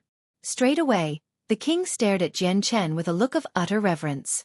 The army of 1,000,000 had finally begun to slow down their pace. Not too long after, the distance between them and the Andreas Kingdom became 20 meters apart. Not a single person made a sound as Jian Chen muttered to himself. Then, he turned around to the king behind him. Your Majesty, if you could make the negotiations with him. Yes, yes, yes. The king immediately smiled with a joyous expression. Jian Chen's actions illustrated just how high of a status the king retained. The king's Class 3 Golden Lion mount slowly moved forward to meet with the king of the Andreas Kingdom. Jian Chen's actions had confirmed the Andreas Kingdom's king's own thoughts. This youth that was leading the entire group was definitely a very high and mighty person within the Qin Huang Kingdom. The negotiations between the two kingdoms were completed quickly. Without any words of familiarity between the two kings, the king of the Joseon Kingdom immediately told the other king that the army would cross through the borders of the Andreas Kingdom in order to arrive at the Heavenly Eagle Kingdom. The king of the Andreas Kingdom had already guessed that would happen.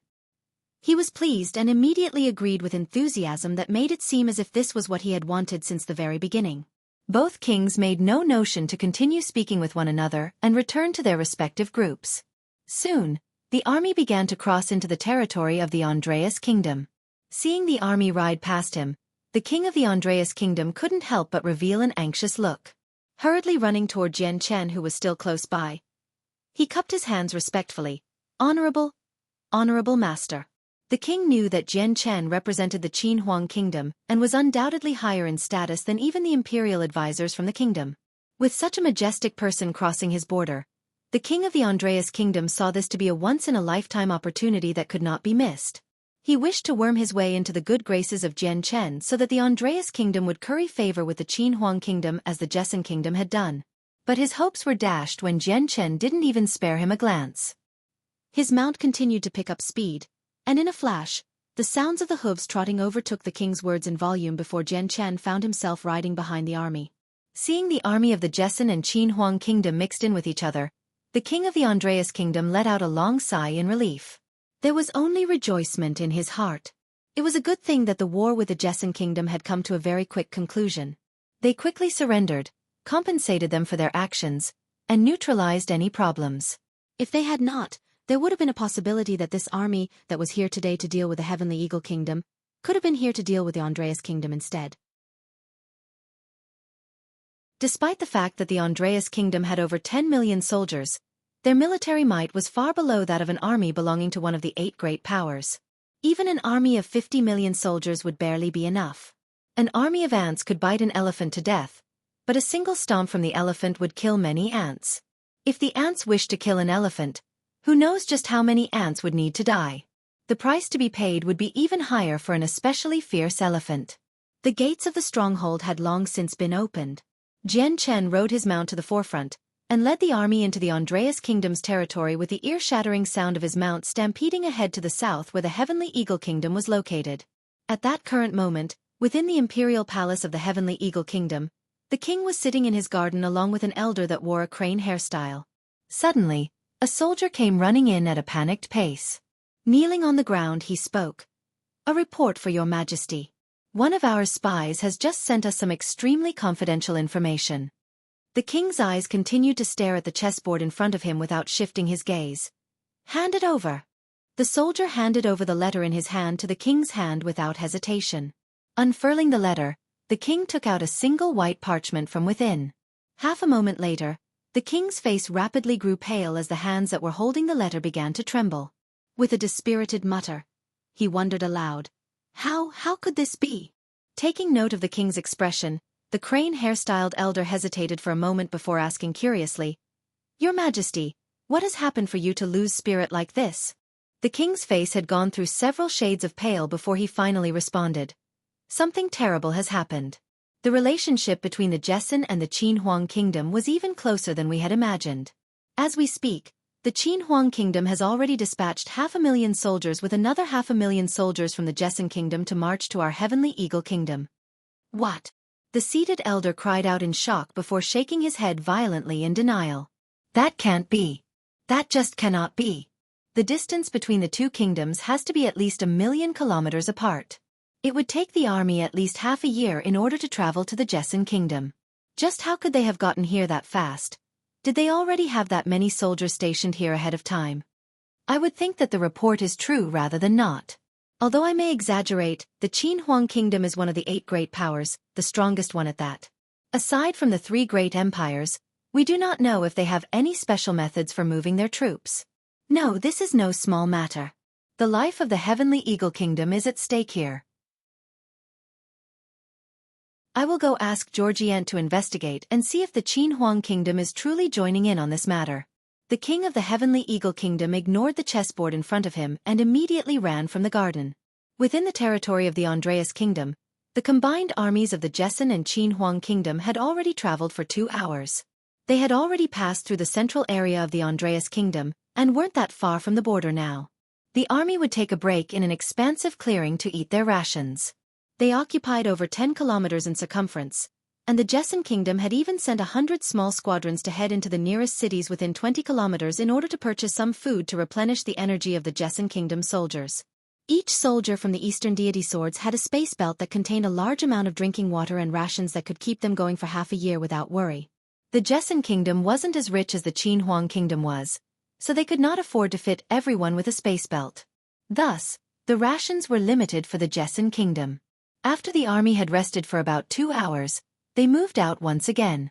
In a flash, they crossed the border of the Andreas Kingdom and moved into a wasteland that didn't even have an inch of grass growing. At that moment, Jian Chen's eyes glinted as he looked up to the sky. There was only a blanket of white clouds in the sky where sunlight was incapable of shining through. Aside from this pale spot, there was nothing else. Each of the Heaven Saint Masters by Jian Chen had felt the same sensation as well. Turning their heads to the sky, their previously impassive faces now revealed terrifying glints in their eyes. Jian Chen revealed a cold smile as he spoke. "Men from the Heavenly Eagle Kingdom. It appears that they have come to scout our strength. Xiao Tian, invite them over. Yes. Xiao Tian replied before shooting into the sky like a bolt of lightning. In an instant, he had disappeared into the white patch of clouds. Boom! In the next moment, a muffled explosion could be heard from the sky as a wave of energy washed all over the world. All of the nearby clouds were scattered apart as a result, causing the blaze that had started in the sky to dye the ground beneath in red light. After the clouds had dispersed, the figures in the sky were noticeable to everyone. A single ray of blue and red the size of ants could be seen floating high in the sky. Again and again, they would clash against each other with a loud explosion. After several exchanges, the blue ray of light fell to the ground as the red glow of light pursued it relentlessly. Soon enough, the two rays of light grew even more distinct, revealing that they were humans all along. The person in blue stabilized himself halfway through the fall when suddenly, he accelerated toward the army below him.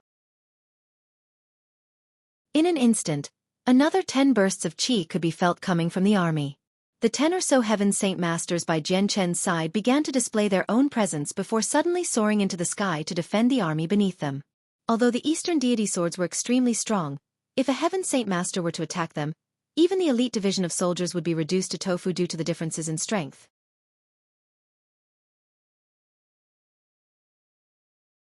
Chapter 489.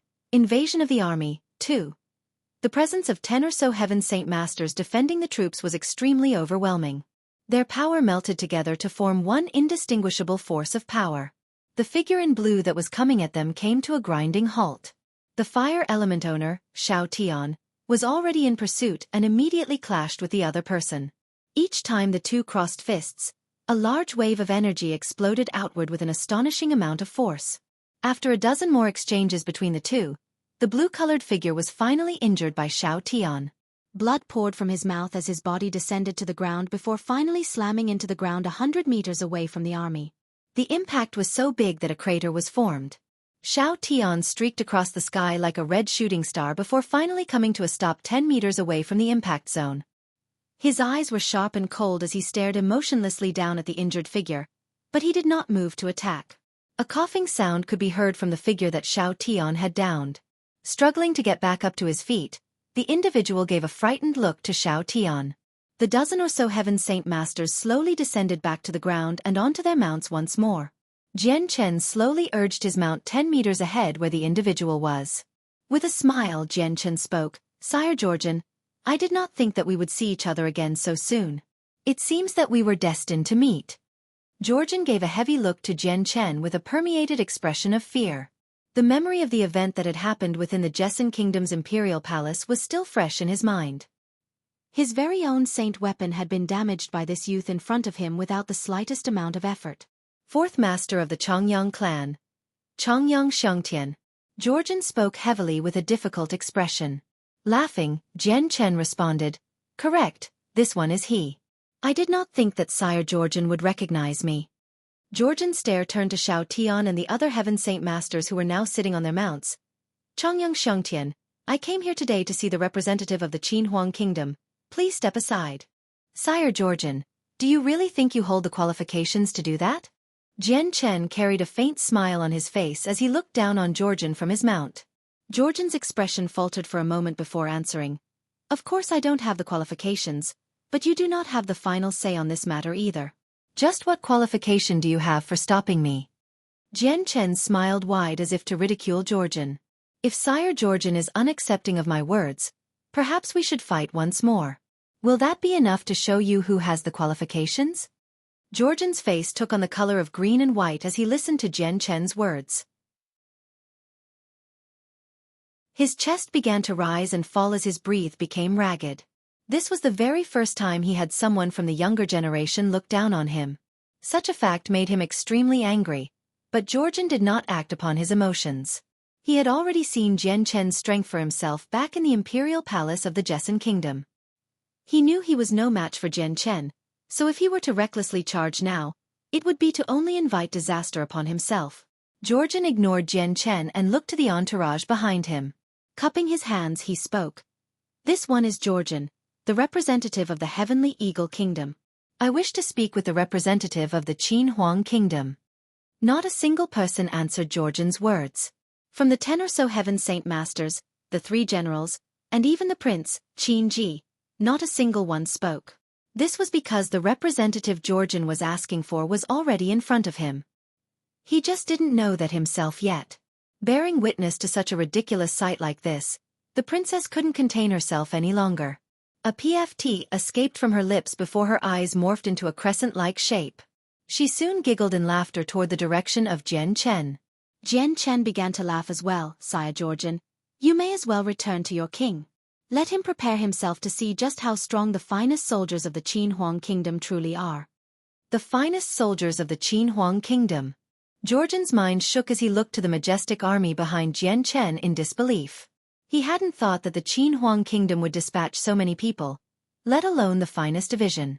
Georgian stood there with a dark and indecisive expression for a moment, but in the end, he turned about and left with a heavy heart and silent mouth. Let us be on our way as well.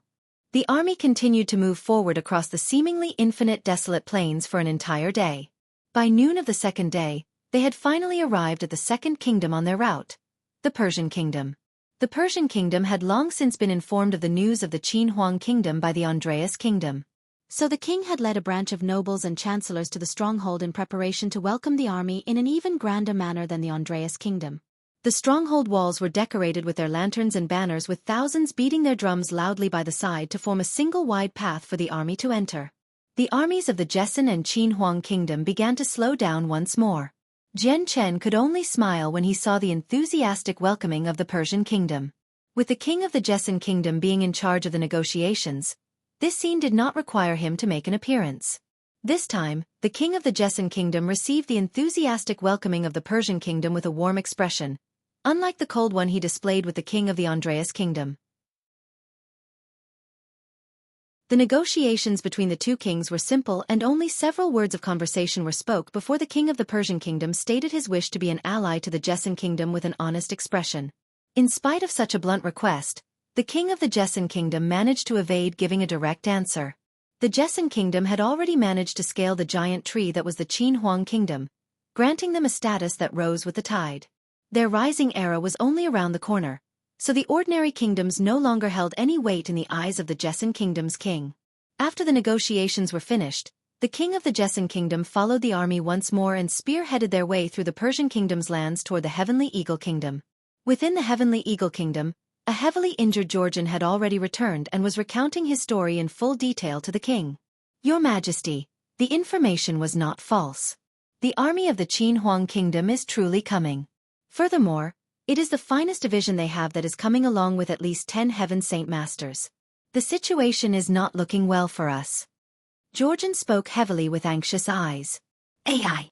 The king of the Heavenly Eagle kingdom sighed. I blame our impulsiveness back then. The information from Prime Minister Che's network was incorrect. The Joseon and Qin Huang kingdom have a connection with each other that is far closer than we could have possibly imagined. This connection has to be unique, otherwise, there would be no way the Qin Huang kingdom would send their most elite divisions so far away to help the Joseon kingdom. Your Majesty, what should we do now? Should we surrender, or should we fight? If it comes to fighting, we lack the same amount of Heaven Saint Masters. We simply cannot go against them. Furthermore, the imperial advisors of the Qin Huang kingdom are far too strong. Just the 6 of them were able to utterly defeat 10 Heaven Saint Masters from our own kingdom to the point of nearly losing their lives. Furthermore, that Chongyang Xiangtian is involved in this group now. Despite his age, he possesses an absolutely mysterious power that is the bane of even Heaven Saint Masters. While we were still in the imperial palace of the Joseon kingdom, he managed to defeat me in less than 5 moves. Georgian spoke anxiously. The very thought of Chongyang Xiangtian made his face reveal a cowed expression. The azure and violet sword spirits controlled a terrifying power that could make even a Heaven Saint Master feel dread in their minds. The king shook his head as he rubbed his temples painfully. Helplessly he said, we cannot surrender either. The army of the Qin Huang kingdom has come from far away. If we were to surrender in hopes that their army would retreat, they wouldn't have brought the army here in the first place. Furthermore, they wouldn't have bothered to have gone through the trouble of inviting several imperial advisors. I believe, this time, the Joseon kingdom wishes to truly wipe out our Heavenly Eagle kingdom. We cannot defend, and we cannot surrender either. What should we do? Georgian sighed.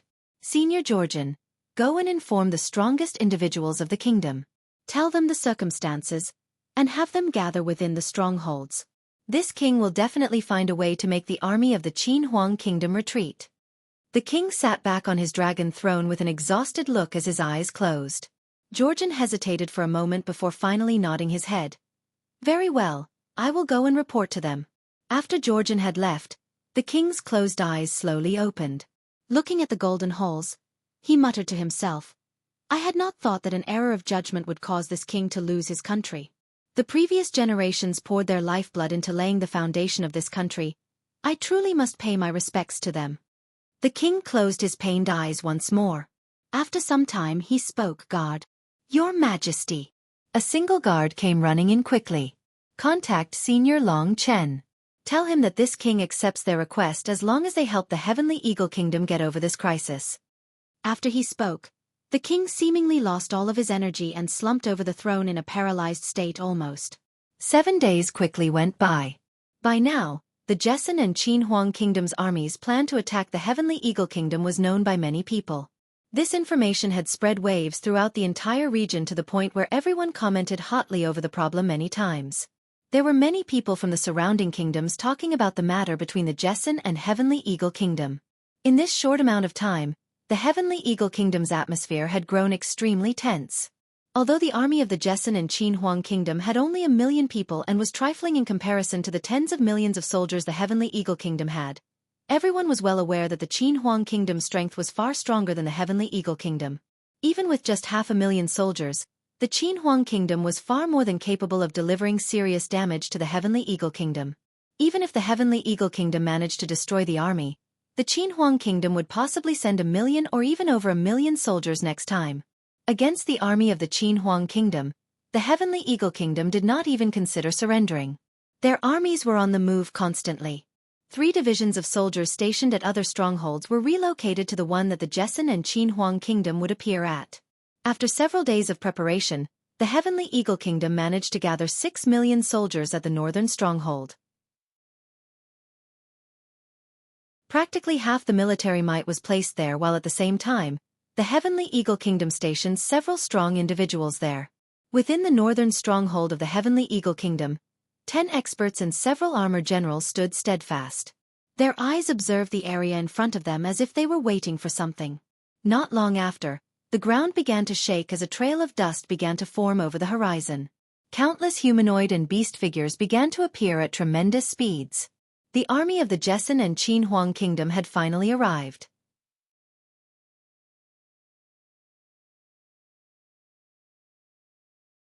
Chapter 490. City Invasion, 1. The gates to the northern stronghold of the Heavenly Eagle Kingdom were closed shut. The walls to the stronghold had many different sized slots in them, and from these holes, crossbow bolts the size of arms could be seen poking out. On top of the walls, countless soldiers could be seen preparing magical crystal cannons and aiming them. The entire atmosphere was rather tense. 3 kilometers away from the Heavenly Eagle Kingdom, the combined army of the Jesson and Qin Huang Kingdom was already spread in every direction possible to avoid being completely destroyed by a single, large-ranged cannon strike. The already ant-sized soldiers would be completely devastated. However, both kingdoms' armies had already split into 2 main camps. The silver-armored Eastern Deity Sword soldiers stood in front while the 500,000 soldiers from the Jesson Kingdom stood at the rear. For the besiegement of the Heavenly Eagle Kingdom, the Eastern Deity Swords would be the main force while the Jesson Kingdom's army would merely act as a facade. They would not take part in the actual battle.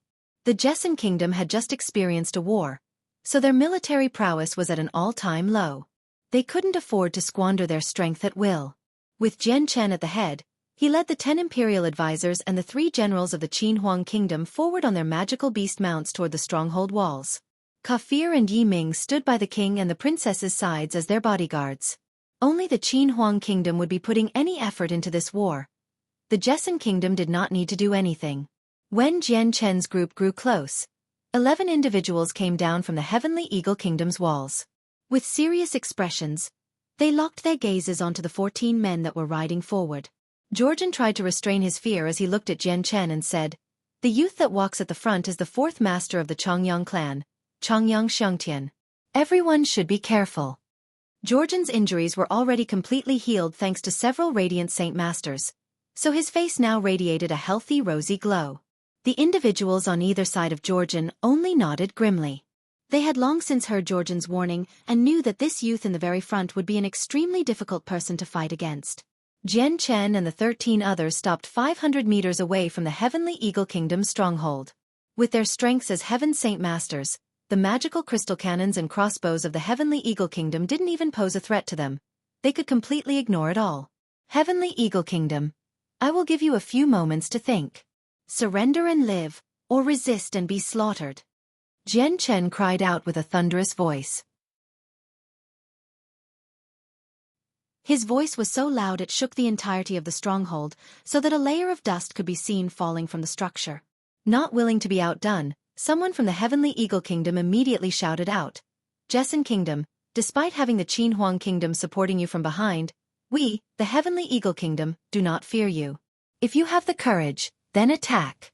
The 5 million-man army of the Heavenly Eagle Kingdom have been waiting in anticipation for a long time. Jian Chen's eyes glinted fiercely as his mouth curled into a cold smirk. General Qin Wuming. Give the order. Yes, Imperial Protector. The General Qin Wuming of the Eastern Deity Swords bowed in response before lifting his hand high into the air. Eastern Deity Swords. At my command, attack the city and kill. As soon as Qin Wuming's voice trailed away, the soldiers behind him gave an earth-trembling cry as they all moved at once. Like a stampede of horses that had thrown off their reins, or perhaps more like a flood, they began to charge toward the stronghold with a sky-high amount of pressure radiating from their bodies. The most eye-catching part was a single platoon of 500 soldiers leading the initial charge while the rest of the army was at the rear. This single platoon of 500 was comprised of the most elite Eastern Deity Swords. Each one of them was an Earth Saint Master specialized in mounting the enemy walls for the initial assault and destroying the magical crystal cannons and crossbows on the walls. Fire the magical crystal cannons. Fire the crossbows. At the same time, the king of the Heavenly Eagle Kingdom gave a command. The command made its way to the ears of all the soldiers, and the sounds of cannon fire could be heard shortly afterward. Hundreds of bright balls of energy could be seen rippling through the sky and smashing straight at the soldiers. Thousands of crossbow bolts were shot high into the sky, forming a dark cloud. They shot forth from the walls with an ear-piercing sound. These crossbow bolts were only capable of killing great Saint Masters and posed no major threat to Earth Saint Masters. With this group of 500 elite soldiers in the front being entirely comprised of Earth Saint Masters, they swiftly brandished their saint weapons and swatted away all of the incoming crossbow bolts. Even though there were many crossbolts fired, about several thousand, the area they had to cover was huge, so the arrows were scattered. Thus, the platoon of 500 elite soldiers wasn't affected in the slightest by this wave of crossbow bolts. Boom boom boom boom. A series of intense explosions could be heard as several hundred rounds from the magical crystal cannons smashed into the ground, riddling the area with deep craters. In preparation against the magical crystal cannons, the Eastern Deity Swords had long since evenly spread themselves out. As a result, the magical crystal cannon's terrifying might and large-scale attack power couldn't be displayed at all. The results from the first wave of attack were completely disproportionate to the amount of effort put into it. Only a dozen or so of the Eastern Deity Swords were injured. The platoon of 500 simply could not be stopped with their forward momentum, and their Class 3 and Class 4 magical beast mounts quickly traversed the several kilometers to the stronghold walls. Straight away, the mounts were prompted to leap up into the air by their riders and onto the wall. Their sharp claws easily ripped through the outer layer of iron, and the beast began to swiftly climb upwards. Pour the oil. One of the generals of the Heavenly Eagle Kingdom commanded. Suddenly, several hundred large vats of flaming oil were moved to be poured over the city walls in an attempt to hinder and stop the invaders climbing the walls. But before they could even pour the vats completely, another ear-piercing sound could be heard as several short crossbow bolts were shot through the air. The soldiers holding these vats were riddled with holes from the crossbow bolts before they could even react. With no soldiers holding onto the vats of oil, the vats fell back onto the walls and splashed the flaming oil onto the ground. In an instant, the entire surface on top of the walls was set aflame with black smoke soaring into the sky, as if verifying the tragedy of war. At the base of the walls, many silver-armored soldiers could be seen kneeling on the ground. In their hands was a miniature model of a crossbow machine that shot at the people on top of the walls. For the sake of covering for the first 500 soldiers climbing the walls, These half-a-meter-long crossbow bolts shot forth from the devices in an attempt to stop those who were trying to fight off the 500 elite soldiers. The 500 elite soldiers quickly scaled the several hundred-meter-tall stronghold walls. Brandishing their saint weapons, they began to slaughter all of the soldiers currently controlling the magical crystal cannons and crossbows.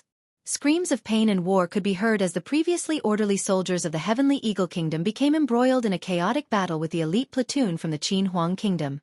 In the face of an Earth Saint Master, even great Saint Masters would be incomparably weak, and the weak would naturally look even more minute. Only another Earth Saint Master would be able to go against one of these elite soldiers, but even then, in a one-on-one fight, the chances of an Earth Saint Master winning against an Eastern deity sword would be very slim. The stronghold of the Heavenly Eagle Kingdom was in a constant state flux, but then almost all of their attacks with crossbows and magical crystal cannons were halted straight away. In the end, not a single one was firing anymore. They were reduced to nothing more than intimidating decorations.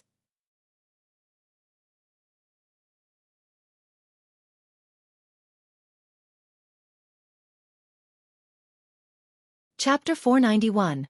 City Invasion, 2. On top of the stronghold walls of the Heavenly Eagle Kingdom was a scene of bitter war. The walls were covered with rivers of blood and bodies. The silver armor of the Eastern deity swords was dyed with the blood of their enemies and filled with dents and holes all over. If not for the superb protective ability of the armor, then some of the soldiers would never have been able to survive. The Heavenly Eagle Kingdom wasn't filled with weak individuals after all. Sometimes, an expert from their side would appear, and sometimes, a soldier of the Eastern deity swords would be attacked by multiple enemy soldiers at once, becoming injured. Jian Chen hadn't participated in the battle and moved back with his mount to where Princess Yu Yu was. Paying close attention to the pale face of the princess, Jian Chen knew that this was the very first time she had ever witnessed such a bloody battle. In a rare moment of concern he spoke. "Princess Yu Yu, are you all right? If things get too much, please close your eyes." The princess displayed a disturbed expression on her face, but she shook her head and mumbled, "Just how many people will die here? War is truly too cruel." Sighing, Jian Chen replied, "There's no other way. War is always as such. This is a scene that occurs almost every day on the Tianyuan continent. The weak are the food for the strong. That is the law of this world. Trying to avoid such a rule is an impossibility unless you are one of the three great empires. When one has a strength on par with theirs, no one would dare cause trouble with them. Chongyang Xiangtian, have them surrender. There is no need to kill anymore. Those soldiers have a family." The princess couldn't bear it anymore and began to ask. Although she knew that war was cruel and unavoidable, she still found it extremely hard to accept the sight in front of her. Jian Chen's eyes focused on the beautiful Princess Yu Yu. "Princess Yu Yu, before you say those words, I would like for you to remember just how the Heavenly Eagle Kingdom treated your father in the past. Not only did they lay waste to the imperial palace, but they even kidnapped your father. If not for the 5 imperial advisors in my Chongyang clan beating back the individuals from the Heavenly Eagle Kingdom, then your father would have been captured and brought back to their kingdom to be nothing more than a prisoner." The princess went quiet, since she couldn't think of any words to refute Jian Chen. Jian Chen continued to speak. "Princess Yu Yu, to live in this world is to not live with any feelings of pity. The only thing you should look at is the road you walk on underneath your feet. I gave them a chance to surrender, but they didn't cherish it. In this world, there is no such thing as cruel or uncruel. There is only strength. Strength is what is needed in order to survive. When I survived by myself all those years in the past, do you know how much blood was spilt by my hands? Let me tell you, no more than 10,000 and no less than 1,000. Yuer. Chongyang Xiangtian speaks logically. If not for the Qin Huang Kingdom's assistance, then we would not have been able to repel the 4 armies against us. This matter did not start in the Heavenly Eagle Kingdom, but within the imperial palace of our Jessan Kingdom. The ones who attacked our cities were the 4 kingdoms." The headmaster of Kargath Academy, Kafir, spoke. The princess remained quiet. She understood the logic the 2 people used. It wasn't often that she saw a massacre, but whenever she thought about how easy it was to take away a life, her heart couldn't help but feel emotionally pained. This wasn't a simple matter where just tens of people were dying after all. Millions of lives were at stake. The bloodbath and carnage being revealed in its crude sight was not a sight for any woman to see. Even a man who had never experienced war would not be able to take such a sight easily. The death count of the soldiers from the Heavenly Eagle Kingdom continued to climb for half the day. By the end of the day, their death count totaled over 150,000 soldiers, while the soldiers from the Eastern Deity Swords were extremely unequal in number. Their casualty rates were almost negligible, with several tens of soldiers dying while the rest only received minor scratches. Seeing the situation around them, the elderly general in charge of the soldiers of the Heavenly Eagle Kingdom grew inexplicably serious. The elite soldiers of the Qin Huang Kingdom were far more amazing than he had calculated. Even with 5 million soldiers, they were not able to suppress a measly 500,000. Retreat! The elder quickly gave the command to retreat. At this rate, even if the entire army were to sacrifice themselves, the damages done to the Qin Huang Kingdom's army wouldn't even be detrimental. At the command to retreat, the army of the Heavenly Eagle Kingdom felt cowed. Like water, they immediately fled back within the stronghold, while many soldiers had thrown down their armor in an attempt to flee even faster. Faced against the fierce beasts and soldiers of the Eastern Deity Swords, they had long since lost their fighting spirit. In their eyes, this group of silver-armored soldiers were like the unkillable cockroach. Their saint weapons found it hard to pierce through the silver armor the enemy had on. Even when a dozen men surrounded one, the enemy would break through their defenses with his indomitable spirit. On their magical beast mounts, the Eastern Deity Swords gave chase to the enemy. With their magical beasts being much faster than the army in front of them, the army was quickly overtaken with no path to escape to. Spare the ones who surrender. A loud cry could be heard as the general of the Qin Huang Kingdom, Qin Wuming, commanded with a powerful cry that could be heard across the horizons. I surrender! I surrender, don't kill me! Finally, several men with wavering determination began to cry out their request to surrender. With a precedent now established, the final barrier in everyone's mind had fully collapsed, leading to more and more people crying out to surrender. Within a moment, the entire army was echoing with the sounds. As the army of the Heavenly Eagle Kingdom surrendered, the 11 Heaven Saint Masters from the same kingdom gave each other a look. With a silent agreement, they turned around and flew away. They would not do battle with the Heaven Saint Masters of the Qin Huang Kingdom here. The only battle that would happen today would be the 5 million-strong army against the elite soldiers from the Qin Huang Kingdom. With their army losing their morale, the Heaven Saint Masters of the Heavenly Eagle Kingdom would not stay here any longer. Without even waiting for Jian Chen's command, the imperial advisors from the Qin Huang Kingdom gave chase. In a flash, the group disappeared out of sight. After some time, a distant explosion of sounds could be heard as the Heaven Saint Masters from both kingdoms finally began to fight.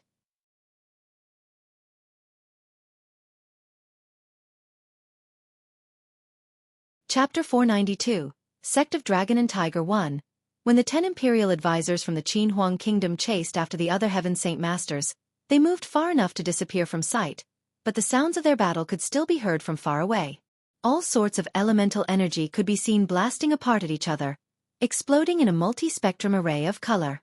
Jian Chen was ultimately unconcerned with the battle far away. He hadn't spared even a glance at them since he had absolute faith in the imperial advisors. Even with 11 Heaven Saint Masters, the Heavenly Eagle Kingdom stood no chance. General Qin Wuming, take the stronghold. Jian Chen spoke. Yes. The general replied before riding into the stronghold to make the proper arrangements. Now that the army of the Heavenly Eagle Kingdom had surrendered, the entire stronghold would now be occupied by the Eastern Deity Swords. After the cries of war had ended, the 500,000 soldiers of the Jessen Kingdom finally began to move into the stronghold. In this battle, the Eastern Deity Swords suffered 96 casualties while 20,000 soldiers sustained slight injuries and another 3,000 received heavy injuries. On the enemy side, over 100,000 soldiers had died with another 300,000 captured. All in all, this was a splendid victory for the Qin Huang Kingdom. Only the 8 great powers or the 3 great empires would be capable of pulling off such a brilliant military success like this. After a candle wick's worth of time, the imperial advisors finally returned. Speaking to Jian Chen, Shao Tian spoke. We've killed 2 of them while the other 8 fled with grave wounds. Oh! Jian Chen nodded. The Heavenly Eagle Kingdom has only 15 Heaven Saint Masters. After 4 of them were killed in the Jessen Kingdom, there should be 11 remaining. Now with 2 of them dying here, that should mean 9 Heaven Saint Masters are left. And now the Heavenly Eagle Kingdom is no longer a threat to us. Although they have more ordinary soldiers, if we were to enter the battle, Even their overwhelming army would come to an end. Xiao Tian spoke. Jian Chen nodded his head in agreement. That's correct. Our soldiers are far ahead in ability. When the time comes, I will move if need be to reduce the loss on the Eastern deity swords. You all should rest up for now. We will continue tomorrow. When the first day came to an end and the second day started, the entire group continued to the Heavenly Eagle Kingdom. The same day, the Heavenly Eagle Kingdom began to mobilize all their soldiers from the other 3 strongholds to move war materials into the Imperial City. The entire army gathered many experts within the palace to be the final line of defense, and take part in the war that would determine whether or not the Heavenly Eagle Kingdom would survive. The Heavenly Eagle Kingdom and one of the 8 great powers fighting each other caused plenty of noise in the neighboring areas. All of the nearby kingdoms had great interest in this affair, and many people went to gather intelligence within the Heavenly Eagle Kingdom to find out what had caused this war. After some information was leaked, the name of the Jessan Kingdom exploded with popularity. Their status escalated at an incredible rate. From a silent and almost unheard-of kingdom, they suddenly became an existence that could not be bothered at any costs. With the Qin Huang Kingdom attacking the Heavenly Eagle Kingdom, plenty of kingdoms now knew that the Jessan Kingdom and the Qin Huang Kingdom were extremely close. The armies of the Qin Huang and Jessan Kingdom trekked for 3 full days before finally ending up at their final destination, the Imperial City of the Heavenly Eagle Kingdom. The Imperial City of the Heavenly Eagle Kingdom was monstrous in size. A king city. Its defensive abilities were far beyond that of a stronghold. It had city walls about 100 meters high. There was a single-foot-thick plate of tempered steel surrounding the entire city like a heavy suit of armor. Not only was this tempered steel plate heavy, but it was also many times more durable than ordinary steel plate. By now, the entire army of the Heavenly Eagle Kingdom was gathered within the city and prepared to battle against the Qin Huang Kingdom in a do-or-die battle. It was not easy fitting all the soldiers because the Imperial City was not as spacious as any of the strongholds. Just outside the city walls were about 2 million soldiers who were packed together like ants. For as far as the eyes could see, anyone looking would only be able to see a sea of heads. Rows of magical crystal cannons and crossbow machines were situated on the ground and aimed at the area in front of them. Another part of the army was on the city walls manning the few hundred magical crystal cannons and crossbows placed on the walls. Although there were several 100,000 men on the walls, not a single sound could be heard. Everything was deathly silent as everyone looked ahead with a strange calm despite the pressure they felt. Right in front of the Heavenly Eagle Kingdom, several rows of silver-armored soldiers from the Eastern deity swords were mounted on their magical beasts in uniform order.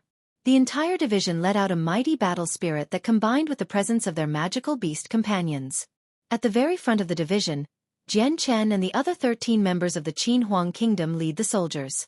The king of the Jessan Kingdom, Princess Yu Yu, Changyang Ba, Ming Dong, Du Gufeng, Kafir, Yi Ming, Senior En, and Yun Zheng stood at the back so as to avoid any accidents that may occur. This battle would undoubtedly be far more intense than the one at the stronghold. This was the battle that would determine the continued existence of the Heavenly Eagle Kingdom.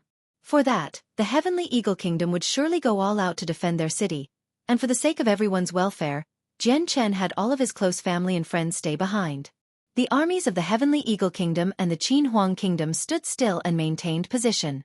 All they needed to do was wait for their respective generals to give the order for the battle to begin.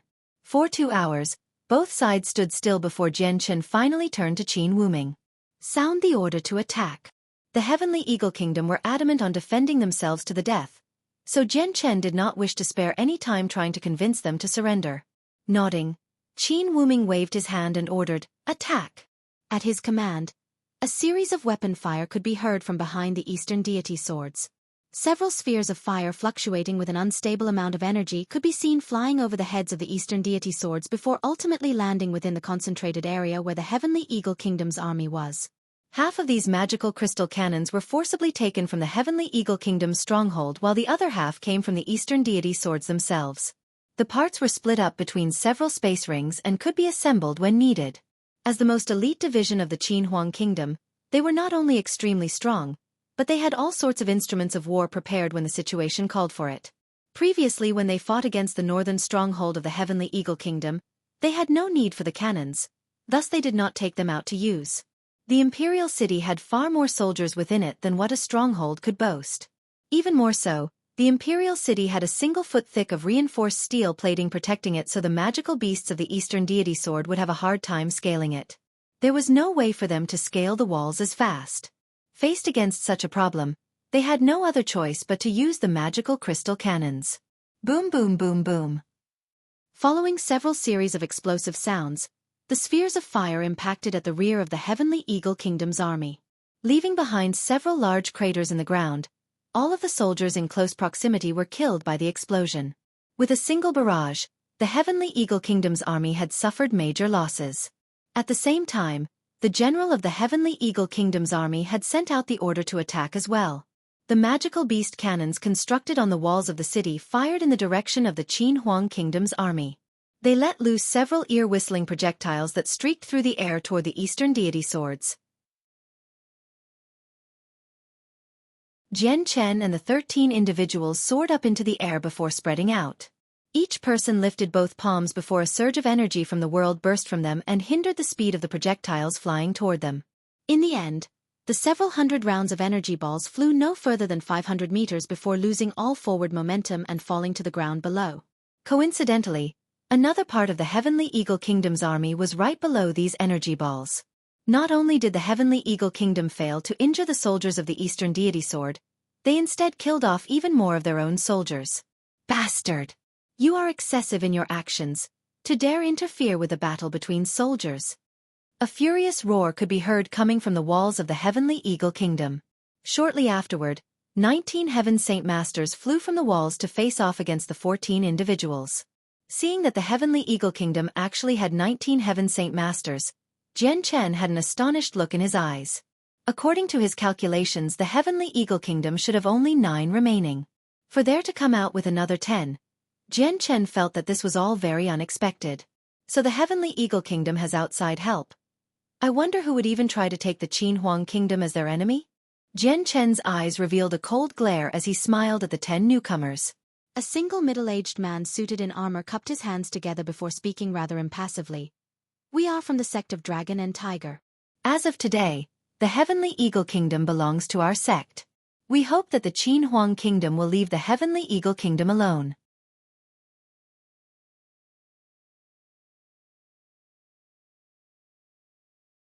Chapter 493, Sect of Dragon and Tiger 2.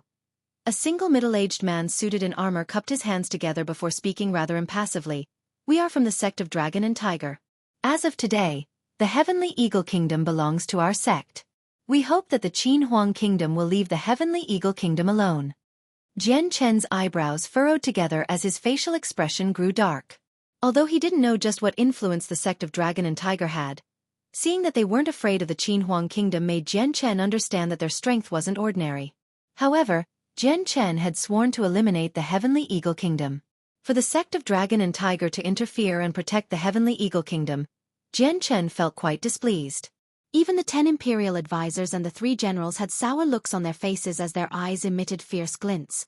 For your sect of Dragon and Tiger to interfere with the matters of our Qin Huang Kingdom, did you wish to make us your enemy? One of the imperial advisors spoke. He was one of the 5 that came along with the army. The middle-aged man truly didn't seem to fear the Qin Huang Kingdom at all. Smiling, he cupped his hands and spoke amicably. Sire's words are quite severe. Our sect of Dragon and Tiger doesn't wish to make the Qin Huang Kingdom our enemy. But the Heavenly Eagle Kingdom has already become a part of the sect of Dragon and Tiger to control. So by rights, we should interfere in this matter. With that, the man suddenly paused as if he realized the unyielding nature he displayed for the Heavenly Eagle Kingdom was enough. His voice began to soften while he gave the Qin Huang Kingdom face. Just in case there was a possibility of offending the Qin Huang Kingdom still. The misunderstanding between the Jessen Kingdom and the Heavenly Eagle Kingdom is something our sect understands. The Heavenly Eagle Kingdom were in the wrong, and as the representative of their kingdom, our sect of Dragon and Tiger wishes to apologize for the matter and compensate the king with a large sum of money in hopes of exchanging the banners of war with banners of silk and maintaining a friendly relationship. The man was clearly a high-ranking individual within the sect. Not only was he representing them, but he was able to dictate the fate of the Heavenly Eagle Kingdom with a single phrase. Jian Chen showed a cold smile. Although he knew that the sect of Dragon and Tiger didn't fear the Qin Huang Kingdom's strength, he didn't fear them either. I must eliminate the Heavenly Eagle Kingdom. Such a result is unchangeable. If your sect still wishes to go against us, then so be it. Jian Chen spoke with an unyielding voice, allowing everyone to know that the destruction of the Heavenly Eagle Kingdom was an unchanging decision. The blue-robed middle-aged man looked startled for a moment before a chilled frost entered his eyes. It was as if Jian Chen's words caused him to feel slightly angry. The other individuals from the sect of Dragon and Tiger looked quite unwell as well. The words Jian Chen had just spoken seemed to have carried a threat to their ears. The war down below hadn't paused at all. Countless of magical crystal cannons continued to fire one after another toward the other camp, filling the air with dust. The Eastern Deity Sword's 500,000 soldiers and the many other soldiers from the Heavenly Eagle Kingdom had already engaged in a fierce battle. However, the war below didn't affect the Heaven Saint Masters up above. The blue-robed middle-aged man from the sect of Dragon and sect had only glared at Jian Chen. "Sire, you must be the fourth master of the Changyang clan, Changyang Xiangtian. Becoming a Heaven Saint Master at such an age is truly a precedent within the entire Tianyuan continent. But Lord Changyang Xiangtian, this is a negotiation between the sect of Dragon and Tiger and the Qinhuang Kingdom. You have no rights to partake in this, or do you possibly represent the entire Qinhuang Kingdom?" When it came to Changyang Xiangtian, the man had been given his information by the Heavenly Eagle Kingdom. However, what he knew was only limited to the intelligence from the Heavenly Eagle Kingdom. Changyang Xiangtian is the imperial protector of our Qinhuang Kingdom. Could it be that an imperial protector of our Qinhuang Kingdom still isn't enough to represent our kingdom? Before Jian Chen could even speak, Xiao Tian replied furiously and glared dangerously at the middle-aged man. At Xiao Tian's words, both the Heavenly Eagle Kingdom and the sect of Dragon and Tiger blanched and looked to Jian Chen. Even Georgian, who had seen Jian Chen several times before, couldn't help but blurt out in shock, "What? He's the imperial protector of the Qinhuang Kingdom?" Georgian's face held complete and utter shock and disbelief. No one had expected the fourth master of the Changyang clan, Changyang Xiangtian, would be the imperial protector of the Qinhuang Kingdom. Now that such information had been revealed, it easily explained why the Qinhuang Kingdom had expended so much effort to help the Jessan Kingdom. Jian Chen didn't react to having his identity revealed at all. Maintaining his regular expression, he looked to the men in front of him. "Do I have the right to represent the Qinhuang Kingdom now?" The middle-aged man from the sect of Dragon and Tiger suddenly found it hard to swallow as he began to regret the words he spoke earlier. Never in his life would he have thought that this youth in front of him was actually the imperial protector of the Qinhuang Kingdom. Although the sect of Dragon and Tiger was one of the top families within the Tianyuan continent and didn't seem to fear the Qinhuang Kingdom, there was still a small difference in their strengths. The reason they dared go against the Qinhuang Kingdom now was due to multiple factors. First of all, the distance between here and the Qinhuang Kingdom was too far away. If they wished to go against the sect of Dragon and Tiger, they would need to expend a tremendous amount of money in order to do so. With the sect of Dragon and Tiger's strength, even the Qinhuang Kingdom would receive a definite setback. Secondly, the Heavenly Eagle Kingdom was now a part of the sect of Dragon and Tiger's territory. Ruling over it was a right, and having their sect interfere was only proper. It was a matter of territory. Thirdly, because it had been a relatively small matter that caused this matter to occur, the sect of Dragon and Tiger thought they could apologize and pay a sum of money to make a molehill out of a mountain and dissolve the matter completely. The Heavenly Eagle Kingdom hadn't done any substantial damage to the Jessan Kingdom. Only a few soldiers had died and the Imperial Palace had also been damaged, but that was nothing too major. If anything, only their reputation had taken a hit. The fact that the Jessan Kingdom had the help of the 500,000 soldiers from the Qinhuang Kingdom come over to help was more than enough to recover any face they had lost, if not more. Besides, the sect of Dragon and Tiger was not an easy target to bully either. It was almost for certain that the Qinhuang Kingdom would not let such a trivial matter turn them into enemies, so the sect of Dragon and Tiger had decided to intervene on that chance. Like the Qinhuang Kingdom, the sect of Dragon and Tiger had a saint ruler on their side, but their numbers weren't as many as the Qinhuang Kingdom. However, now they had unexpectedly offended an imperial protector of the Qinhuang Kingdom. This was no longer a small matter. An imperial protector held a status that wasn't lower than the king in the Qinhuang Kingdom. With a few imperial protectors, they could even remove the current ruling king. The situation was starting to grow worse. The sect of Dragon and Tiger watched the small matter in front of them grow bigger and bigger. It wouldn't be long before both powers would end up clashing against each other. The middle-aged man cupped his hands toward Jian Chen in an apologetic manner. This one is the assistant sect leader, Hu Ba. This one truly apologizes for my previous slight toward the Imperial Protector. This one hopes that the Imperial Protector will let this go. The man's attitude toward Jian Chen completely changed now that he had realized that Jian Chen was the main problem to deal with. The conflict between the Heavenly Eagle Kingdom and the Jessen Kingdom would depend on this youth for resolution. No longer squandering time on the small matters, Jian Chen spoke. Assistant sect leader Hu Ba, my word still stands. The Heavenly Eagle Kingdom will fall, but there is still time for your sect to back away. Jian Chen had expended a large amount of time and energy to bring the army of the Qin Huang Kingdom over.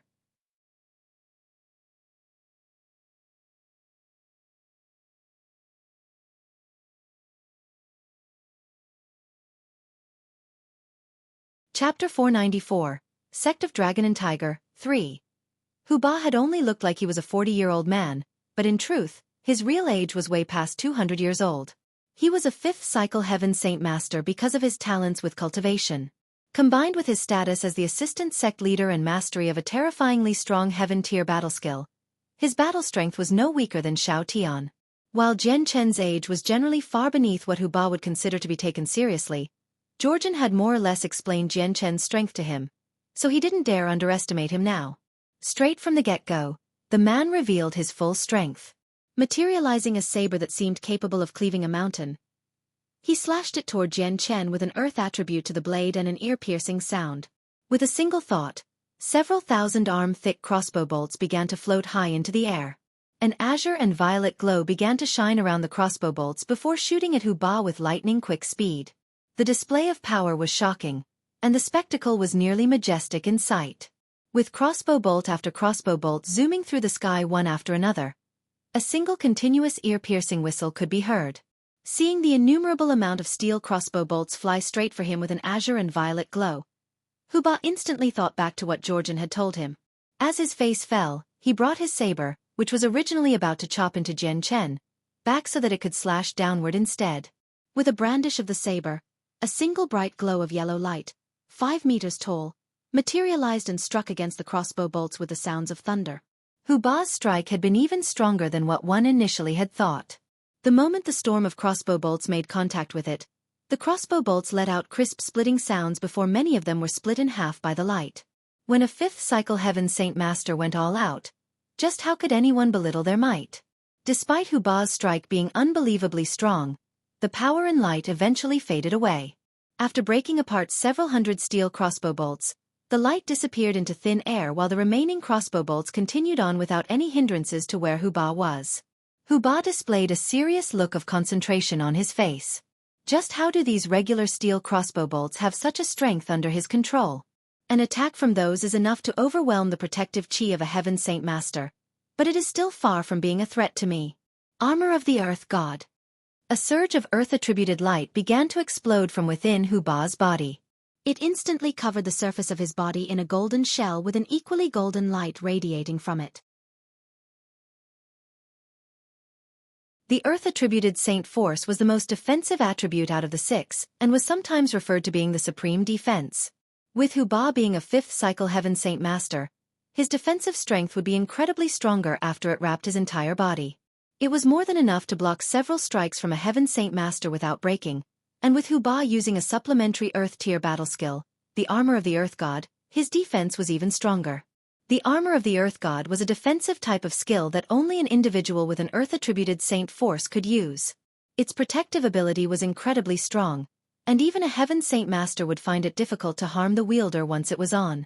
If a Heaven Saint Master were to use an Earth tier battle skill, they would possibly be able to break through the surface of the armor with some difficulty. However, if they wished to harm Hu Ba, who was currently wearing the Armor of the Earth God, a Heaven tier battle skill would be required. With the Armor of the Earth God, Hu Ba no longer paid heed to the crossbow bolts down below. Only the sounds of the crossbow bolts pelting across his body could be heard, but even with the assistance of the azure and violet glow, the crossbow bolts were incapable of damaging him. Despite this, the force of the crossbow bolts continued to force Hu Ba to and from in the air. Ha! Hu Ba cried out angrily. The saber in his hand shot out another 3-meter-long blade of light, leaving behind mirror images of the blade as it traveled. The blade of light cut down the crossbow bolts around Hu Ba before he charged straight for Jian Chen. Go! At this moment, the remaining steel crossbow bolts had already formed 3 giant longswords right by Jian Chen's side. With a single command, the 3 floating swords of crossbow bolts immediately came shooting straight for Hu Ba. "Insignificant worm, to death with you!" Hu Ba shouted. The saber in his hand pulsated with another blade of Saint force as it made contact with the 3 blades coming at him. Countless crossbow bolts shattered when 2 attacks touched. Many crossbow bolts were sent flying everywhere as a result. The very instant that Hu Ba had dispersed the 3 blades, he suddenly grew serious when he realized Jian Chen had already approached his front. In his originally empty hand, a fierce and rich glow of azure and violet light could be seen. Could that be the mysterious power that can break a saint weapon Georgian told me about? Hu Ba suddenly grew suspicious.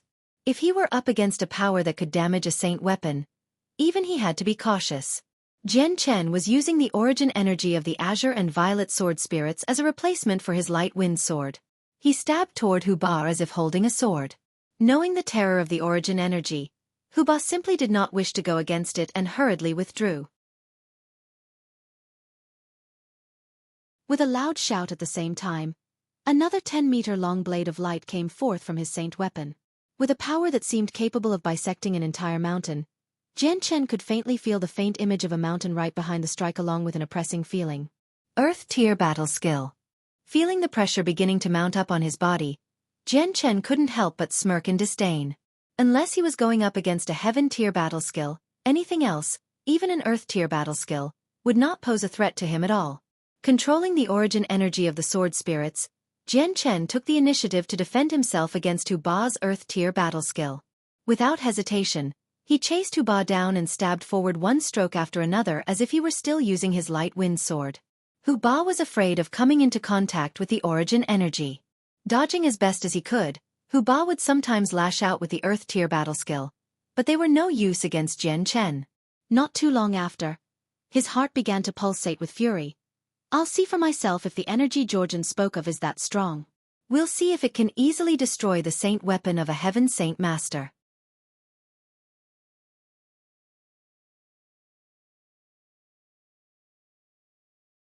Chapter 495. Destruction of the Heavenly Eagle Kingdom, 1. Although Hu Ba knew from Georgian that he should not make contact with the azure and violet glow, he wanted to give it a try nonetheless. He wanted to see just how strong the oddity that the azure and violet colors were. With an explosive shout, Hu Ba changed to a posture where he held his saber in both hands. The veins in his arms bulged as his saint force rippled endlessly through them into his saber. Imbued with the saint force, the saber began to glow brighter and brighter as the earthen glow gradually transformed into a golden glow of light. The dazzling golden light it was giving off was immeasurably bright, as if it was the stare of a god. In mid-air, it was like the shining sun that made it hard for anyone to keep their eyes open. The light in Hu Ba's eyes became intensely strong as he locked onto Jian Chen's figure. Then, with a low voice that barked out one word after another, he shouted, "Heaven Tier Battle Skill. Sun-devouring golden spark." At his words, an overwhelming amount of pressure suddenly came into being, as if a giant mountain had suddenly started to press down onto Jian Chen's body. Jian Chen's figure wavered in mid-air for a moment as the pressure locked onto him. There was finally a serious expression on Jian Chen's face. An Earth Tier Battle Skill was something he could ignore, but a Heaven Tier Battle Skill was something that even he had to pay close attention to. In the past, the Heaven Tier Battle Skill that the Patriarch of the Yangji sect had used had posed a threat to him. For Hu Ba, who was even stronger than the Patriarch, the amount of power would definitely be even stronger. An Earth Tier Battle Skill was only a single tier away from a Heaven Tier Battle Skill, but the difference in strength was between the Earth and the Heavens themselves. There was no room for discussion, otherwise, they would not use the words Earth and Heaven to distinguish between the 2 battle skill tiers. 2 resplendent glows of light suddenly exploded from Jian Chen's eyes. In the next moment, an azure and a violet glow appeared in them, causing his eyes to be overtaken by the 2 colors. They didn't even resemble eyes anymore, but with the weirdness of them, it would not be wrong to say he looked like a monster. Instead, it would be more apt to say he looked like a demon. Suddenly in the battlefield below, all of the crossbow bolts that hadn't floated into the air earlier started to fly into the air. Even the crossbow bolts that were being prepared to fire began to feel an invisible energy pull at them. One by one, They shot into the air before finally coming to a stop around Jian Chen's body. Every single crossbow bolt exuded the azure and violet sword qi, but the intensity of the qi was even stronger than before. In an instant, Jian Chen's figure was completely surrounded by the crossbow bolts.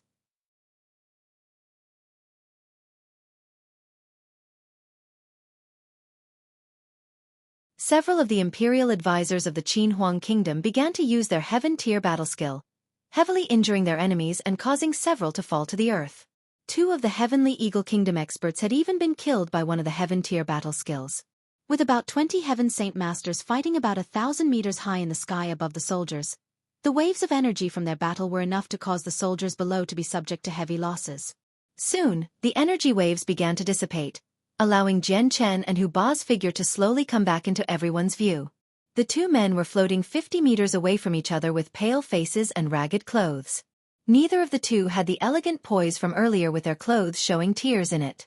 There was a single bloody cut on Jian Chen's chest that went down to his abdomen and soaked his robes in blood in a clear sign of injury. However, the origin energy of the azure and violet sword qi was still glowing strong and pure as before. Hu Ba was a 5th cycle Heaven Saint Master, who could use a heaven-tier battle skill. So avoiding an injury wasn't within Jian Chen's ability, but it was a light wound, nothing serious. Up against Jian Chen, Hu Ba's saber in his right hand began to grow dim as it gradually lost its original luster. On the blade, 2 jagged chips could be seen quite clearly. Pisse! Suddenly, Hu Ba let out a mouthful of blood while his face grew pale from the sudden loss. Originally when he fought against Jian Chen, he hadn't been injured, but when his saint weapon and the origin energy of the azure and violet sword spirits clashed, his saint weapon had been like a piece of tofu. His saint weapon had easily been damaged by the origin energy, which caused damage to his internal organs. Hu Ba's face looked grim as he stared at the jagged chip on his saber. With startled eyes, he slowly looked to the origin energy in Jian Chen's hand. Would you tell me just what sort of energy that is for it to be so strong? After truly experiencing the strength of the origin energy for himself, Hu Ba was now afraid of it. This energy was truly the bane of all strong individuals. No comment, Jian Chen replied. Snorting, Hu Ba spoke, if not for that energy, you wouldn't even be an opponent for me. Jian Chen gave a taunting look to Hu Ba. If I was your age, even without this energy, you wouldn't be an opponent for me either. Hearing Jian Chen's words, Hu Ba was stunned for a moment before cursing himself on the inside. Unexpectedly, he had made the crass mistake of engaging in a battle of words with someone from the younger generation. Assistant Sect Leader Hu Ba, your strength may be above mine, but you are not an opponent for me. You cannot stop my mission to destroy the Heavenly Eagle Kingdom. Jian Chen spoke impassively. Hu Ba answered coldly, Chongyang Xiangtian, while it is true we cannot stop it, our sect of Dragon and Tiger will remember this. Although we are not as strong as the Qin Huang Kingdom, we are not that easy to bully either. The future is long, we shall wait and see. With those words thrown down, Hu Ba gave a command to everyone before turning around to fly away. Seeing their assistant sect leader retreat, the others from the sect gave up their fight and turned to retreat as well. In an instant, they disappeared beyond the horizon without a care for the Heavenly Eagle Kingdom experts that they left behind. When they had left, the 13 individuals of the Qin Huang Kingdom didn't stop them. The sect of Dragon and Tiger was a top-tier family with a strength that was undeniably strong. They had no desire to create a deadlock with the sect of Dragon and Tiger and create an enemy for the Qin Huang Kingdom. With the sect of Dragon and Tiger retreating, the Heavenly Eagle Kingdom was reduced to a balloon without air. In a single moment, they had lost their fighting spirit. The Qin Huang Kingdom was stronger than them, so much so that they could fight them 2-to-1 with ease. Even with less people, they were easily capable of fighting them on equal grounds. With the incoming pressure on them now, not only would they lose if they continued to fight, but they wouldn't even have the ability to flee. Stop no more. We surrender. The 4th cycle Heaven Saint Master with red hair was the first to surrender. He was the patriarch of a sect within the Heavenly Eagle Kingdom. Although he had a nice relationship with the kingdom, it was not so much that he would throw his life away for it. Knowing that the chance to win had been lost, he had given up first.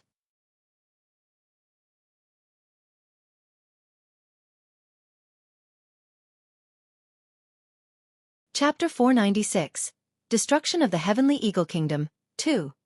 The sect of Dragon and Tiger was the Heavenly Eagle Kingdom's final line of defense.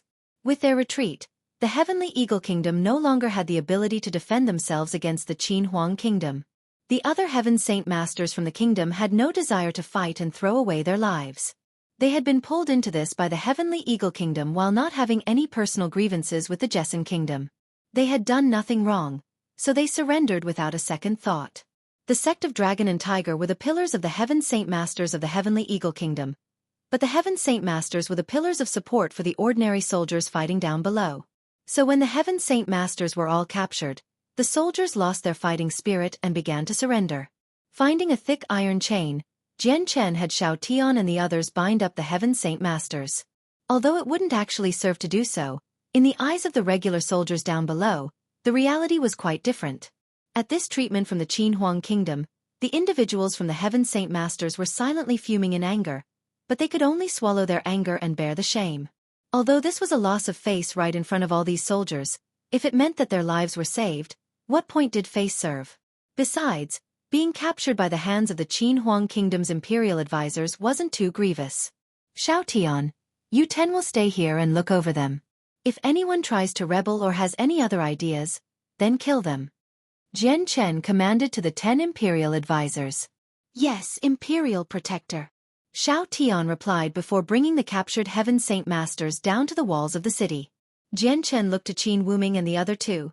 Qin Wuming, Qin Wutian, Qin Wujian, have 100,000 of the Eastern Deity Swords follow me to surround the Imperial Palace. Unknowingly, Jian Chen's voice had a dignified tone to it. Perhaps because he had been commanding people for some time now, Jian Chen was now nurturing this type of power within himself. Yes. Qin Wuming immediately began to rally some soldiers. Jian Chen slowly descended to the ground before landing right beside the king of the Jesson Kingdom and the others. Xiang'er, how is the situation up front? How did the Heavenly Eagle Kingdom suddenly bring out so many experts? Chongyang Ba was the first to blurt out. He was extremely worried about the battle ahead, but because he was a far distance away, he wasn't able to see the situation too clearly. Father, all is right. The Heavenly Eagle Kingdom found help with several other Heaven Saint Masters, but they have retreated. Right now, all of the experts of the Heavenly Eagle Kingdom have surrendered and are now our captives. The city has been captured. All that needs to be done is to arrest the king in his palace. Jian Chen spoke calmly. To him, this was almost like an everyday occurrence, so it didn't bear heavily on his mood. Haha, my dear nephew, allow us to go with you to the Imperial Palace. This king wishes to see the king of the Heavenly Eagle Kingdom in his beaten state. The king of Jesson Kingdom laughed.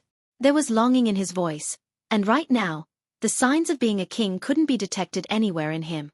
I wish to go as well. Princess Yu Yu was eager as well.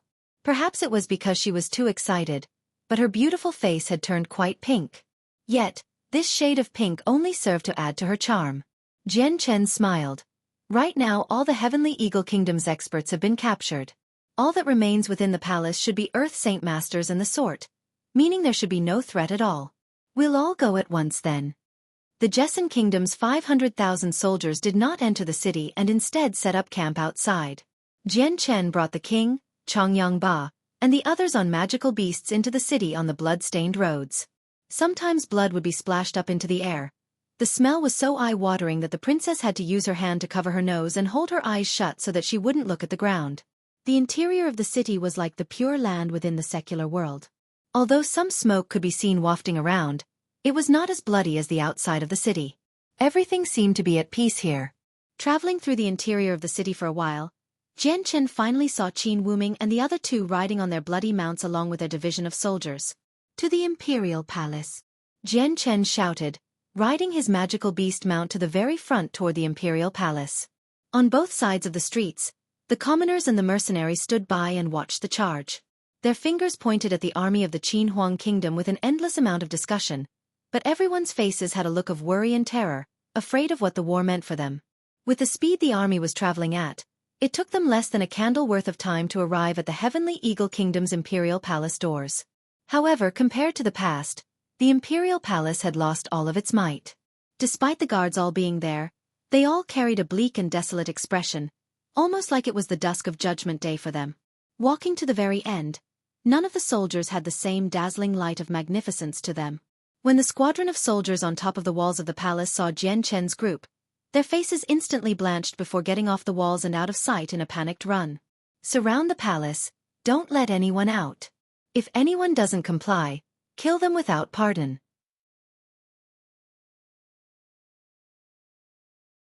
Jian Chen commanded out loud so that everyone from the Eastern deity swords could hear. Yes! The 10,000 soldiers all roared to the heavens before moving to surround the palace in a flash. Jian Chen and the others rode into the palace at a leisurely rate on their magical beast mounts. Right behind them was a group of 100 elite soldiers. Each one was an Earth Saint Master.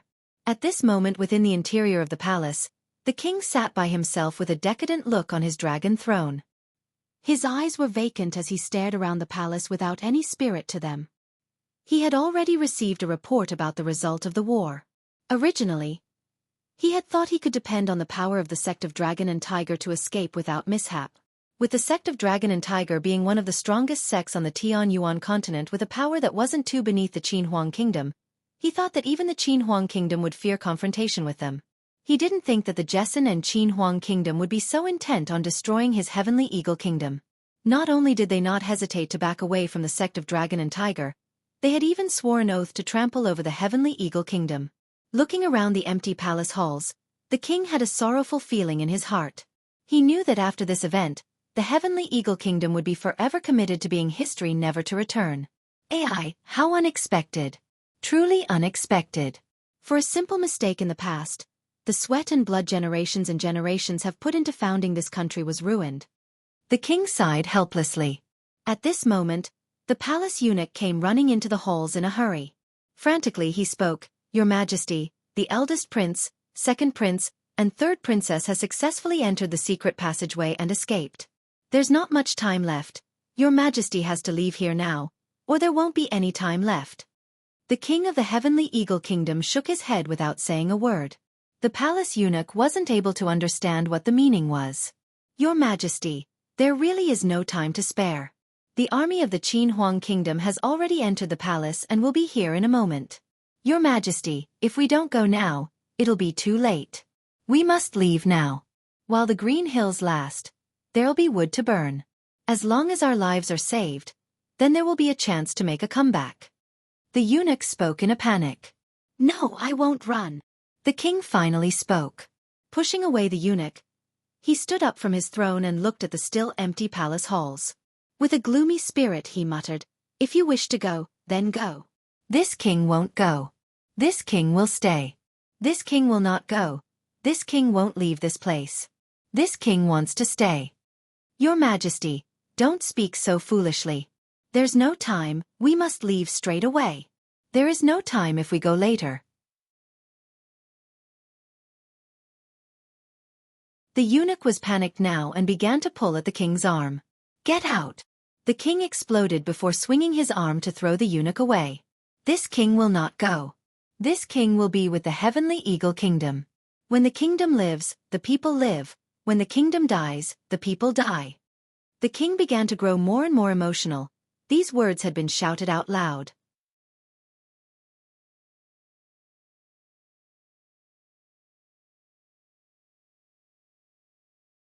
Chapter 497, Destruction of the Heavenly Eagle Kingdom, 3. Your Majesty, while the green hills last, there'll be wood to burn. The highest priority is that your life is preserved. If the Jessan kingdom captures you, there will be no way that they will let you live. The eunuch pleaded with a panicked expression as he listened to the sounds of hooves getting closer and closer. "If you want to go, then go. This king won't go. This king will die with the heavenly eagle kingdom." The king spoke resolutely without fear, not caring if he lived or died. Even if he died, at the very least, he wouldn't be the king of a destroyed kingdom. "Ha ha ha, Your Royal Highness, this is quite unexpected. You truly are a man of steel and grit that anyone would admire." Suddenly, the loud sound of laughter could be heard as a large group of people came walking in with a 20-year-old youth leading them all. Seeing this large group enter the palace, the eunuch right next to the king instantly grew pale before muttering in dejection, "It's over, it's all over. There is no escape now." The eunuch's face was filled with despair, and although he was loyal to his king, he was afraid of death. The king of the heavenly eagle kingdom slowly sat back down on his dragon throne. Both arms rested on the golden armrests of his throne. His expression was grim, his eyes fierce, and his demeanor quite regal. Although soon he would be a king that died with his kingdom, in this current moment, he had regained his prestige and did not fear death. The king of the heavenly eagle kingdom stared down the incoming group. Jian Chen was slowly leading forward. I did not think that our move against the Jessen kingdom would somehow lead the Qin Huang kingdom to carry us into eternal damnation. If not for that previous affair, perhaps our heavenly eagle kingdom wouldn't have been reduced to such a state. Jian Chen smirked, "You speak correctly. If not for the previous matter, then your heavenly eagle kingdom wouldn't be in the state it is today. However, there is no medicine for regret in this world. The time for regret is long over for you. This is the final conclusion. Regret won't do anything to change it. Indeed, there is no medicine for regret, but even regretting now is useless." The king sighed before reclining back on his throne. There is a question this king still doesn't understand. Would you mind enlightening this king of it? Speak then, seeing you decline to such a state, I could answer a few of your questions. Jian Chen replied. Back when this king sent several experts to the Jessen kingdom and caused a disturbance, the Jessen kingdom did not take on any heavy losses. On the contrary, it was our experts that ate up the losses. All in all, the ones who ended up on the losing end was our heavenly eagle kingdom. For such a trifling matter like this, is your Jessen kingdom truly willing to waste the tremendous strength of the Qin Huang kingdom to destroy our heavenly eagle kingdom? The king of the heavenly eagle kingdom was truly very curious about this matter. Trifling matter? Humph, your 10 heaven saint masters caused my Chongyang clan to take on severe damages when they fought overhead.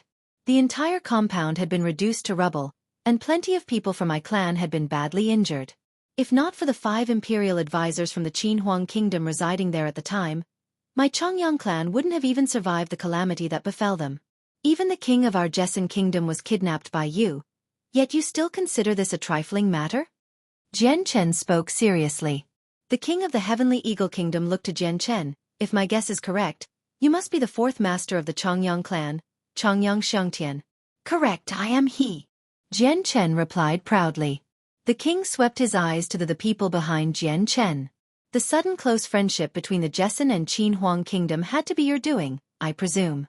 This king wishes to know, just, what relationship is there between you and the Qin Huang kingdom? The Qin Huang kingdom wouldn't so easily expend such a large amount of manpower across countless of kilometers to aid the Jessen kingdom. The amount of things you wish to know is quite a lot. Jian Chen laughed. If you really wish to know, I'll satisfy your curiosity then. Jian Chen suddenly stopped speaking for a moment before continuing. I presume you know that the Qin Huang kingdom dispatched several of their experts to help the Jessen kingdom push back the 4-kingdom alliance and that it was due to the desire of an imperial protector of the Qin Huang kingdom? Nodding, the king replied. Correct, this king was told of such a thing. However, the information Prime Minister Che brought back overruled that. Then let me tell you quite clearly, that was a true matter. That imperial protector is me, Chongyang Xiangtian. Jian Chen revealed calmly. Despite his tone of voice, the body of the king suddenly started to tremble. His face couldn't help but reveal disbelief, and he did not say anything for a very long time. The king of the heavenly eagle kingdom sat on his dragon throne with both arms trembling on their armrest. For a long time he was speechless, but then he sighed. How unexpected. I did not think that the person I had offended would actually be the imperial protector of the Qin Huang kingdom. It is no wonder the Qin Huang kingdom was that willing to gather up so many soldiers. Now knowing that Jian Chen was the Qin Huang kingdom's imperial protector, the king of the heavenly eagle kingdom felt no more confusion in his heart. Looking at the whole picture now, he fully understood Jian Chen's identity.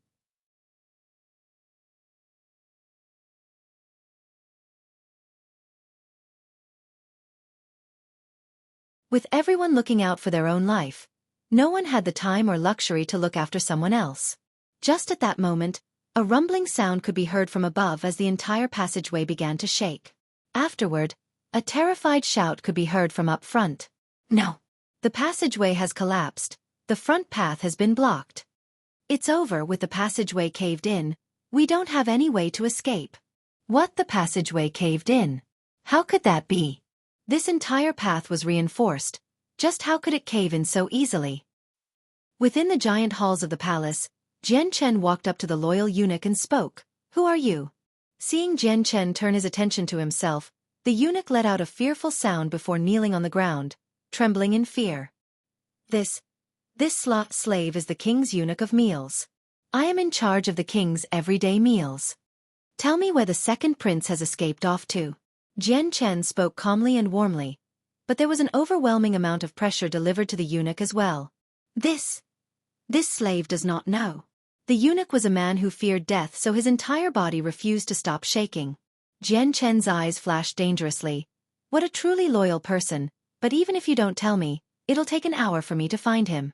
I'll give you one chance to live. If you don't choose your words carefully, do not blame me for being merciless.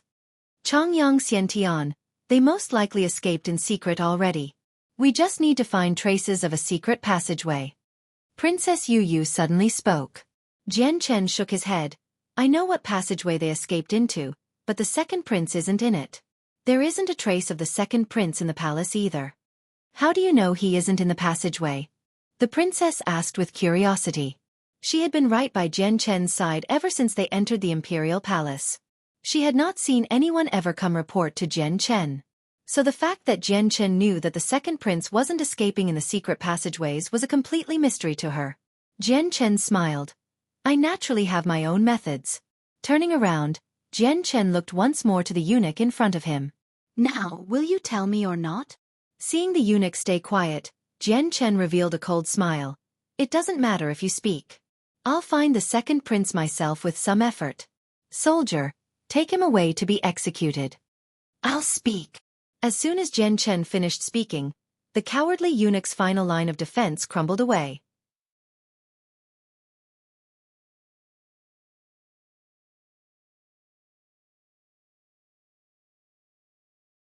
Chapter 498.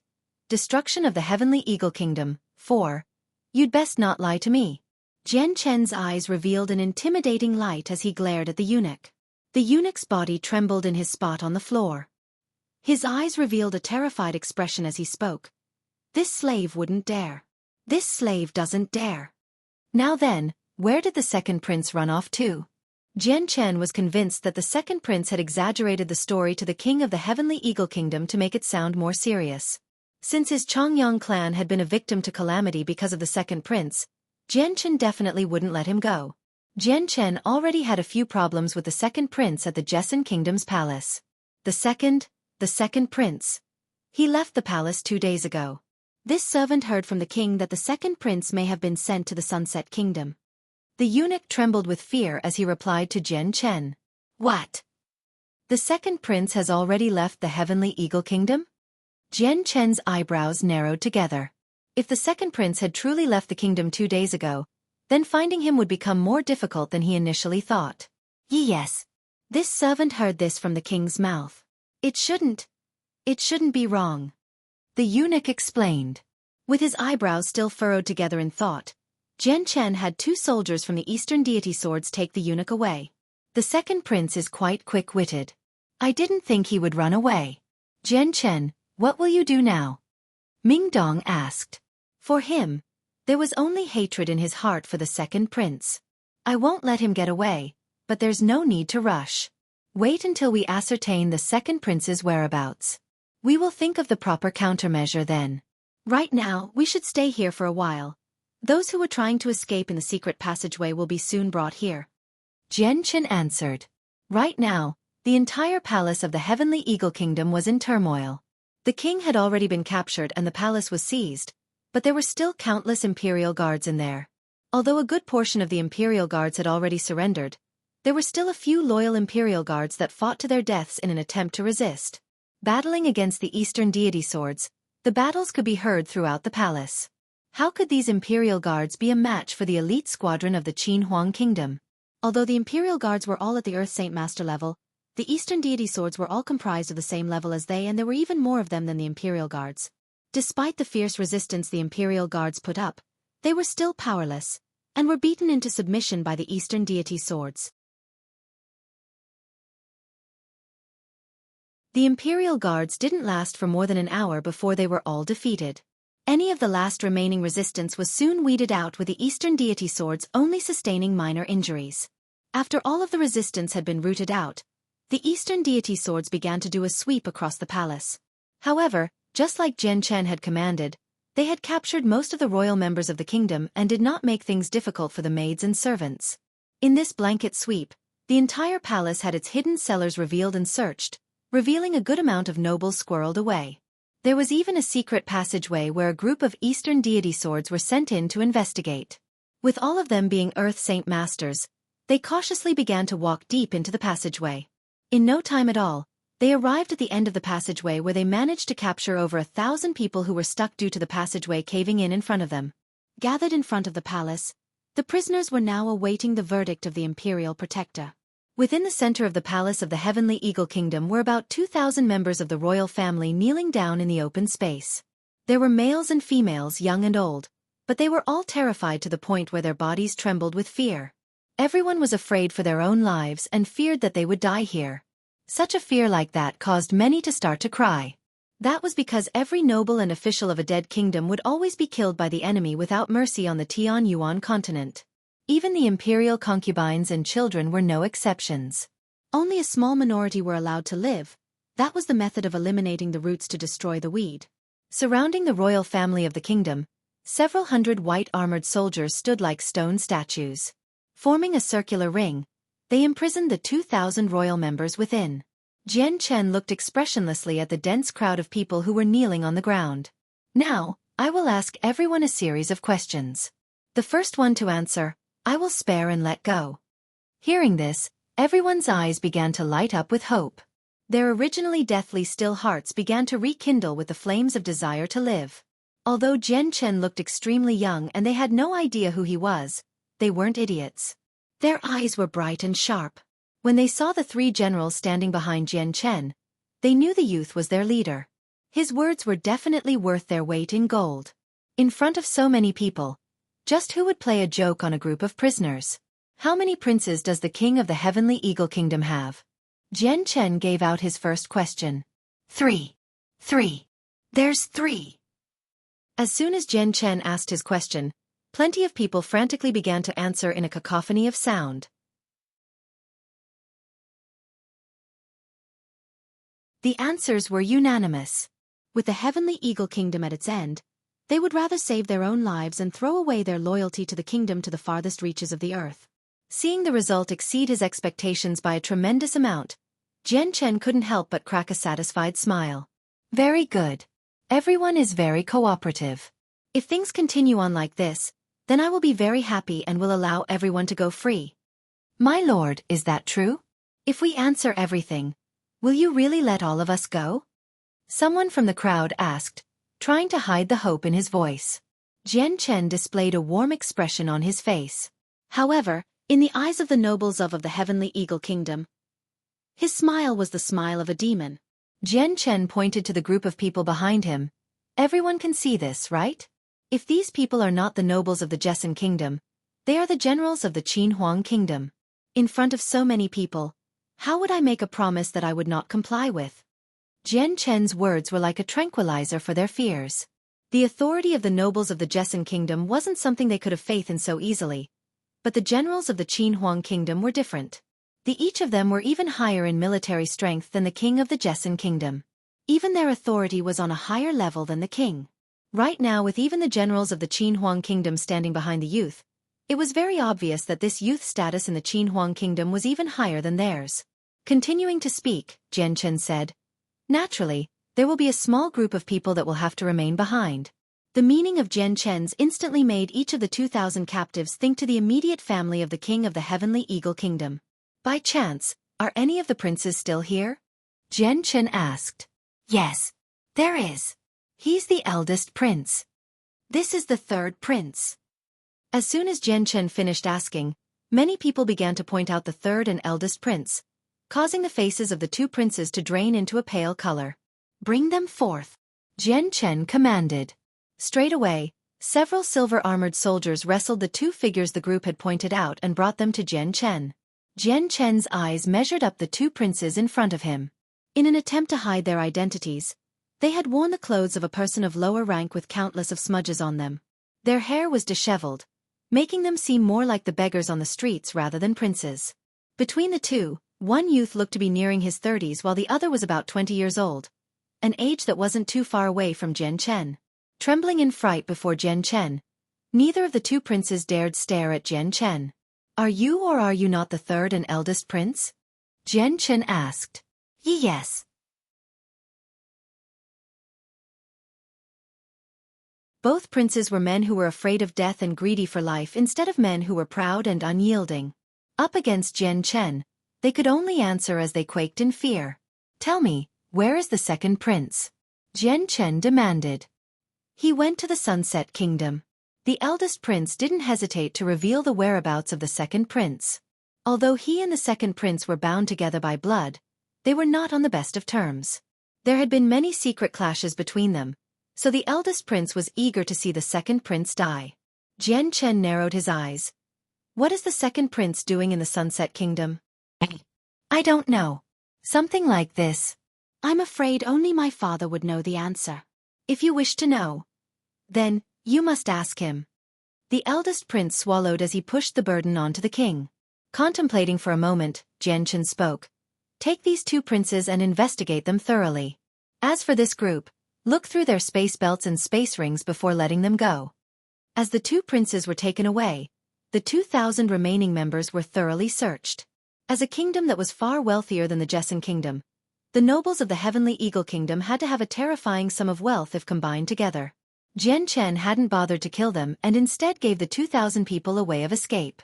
Having only confiscated a good portion of their wealth and letting them have more than enough to survive, Jian Chen held up his promise to let them all live and leave. Now that the matter with the 2,000 people was over, Jian Chen turned to the three generals. "Qin Wutian, have a group of people chase after the second prince in the Sunset Kingdom. You must capture him." The second prince could be said to be the cause for this entire matter, so there was no way Jian Chen would let him go so easily. "Yes. I will have some men go after him straight away," Qin Wutian answered before leaving to dispatch a division of 100 elite soldiers toward the Sunset Kingdom.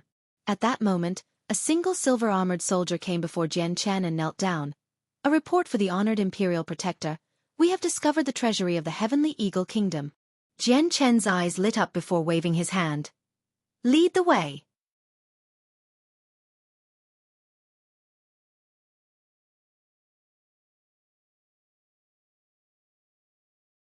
Chapter 499. Seeing the White Stone Again, 1.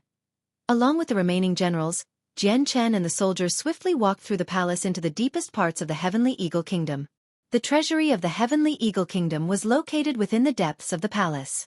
Measured at a height of 3 stories, the treasury was built from a metal that was refined 100 times over so that it was incredibly durable. The gates to the treasury had clear indicators of having gone through a battle. There were corpses strewn about everywhere and the entire area was filled with blood. If this was in any ordinary time, the Heavenly Eagle Kingdom would have a Heaven Saint Master and 500 of their elite soldiers protecting the treasury.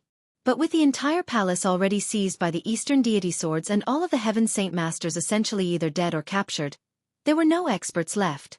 The elite soldiers of the Heavenly Eagle Kingdom were killed, and now the Eastern deity swords took their place protecting it. "We pay our respects to the Imperial Protector." At Jian Chen's approach, the soldiers guarding the treasury immediately knelt down to the ground and cried out a greeting. "No need to be so polite, you all may rise." Jian Chen spoke calmly while looking ahead. Although the treasury was a large building, the doors to it were quite small. 2 men standing shoulder to shoulder would find it quite difficult to enter, and at this moment, the gates were shut tight, having not yet been forced open. "Honored Imperial Protector, we went to notify you straight away after we discovered the treasury. However, even after having all our soldiers search the area, we couldn't find the key." An Earth Saint Master reported quietly.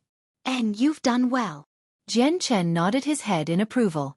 Walking up to the gates, Jian Chen's palm struck the meter-thick metallic walls. The metal was cold to the touch and vibrated with a heavy resonance. "I did not think that this door would be constructed from tungsten alloys. If thick enough, it is able to withstand even the strike of a Heaven Saint Master with no problem." Jian Chen spoke with some surprise. Tungsten alloy was a very bizarre metal and was considered to be one of the sturdiest materials on the continent. It possessed a strange ability to be able to distribute the force applied to it into something manageable. If one wished to shatter tungsten alloys, then one would need to apply a force capable of shattering it in one strike. Tungsten alloys could not be destroyed piece by piece, so the defensive ability of the alloy was highly sought. If one wanted to break open the tungsten alloy, one needed a tremendous amount of strength. If the thickness of the tungsten alloy reached 50 kilograms, it would be able to withstand the strike of a first cycle Heaven Saint Master.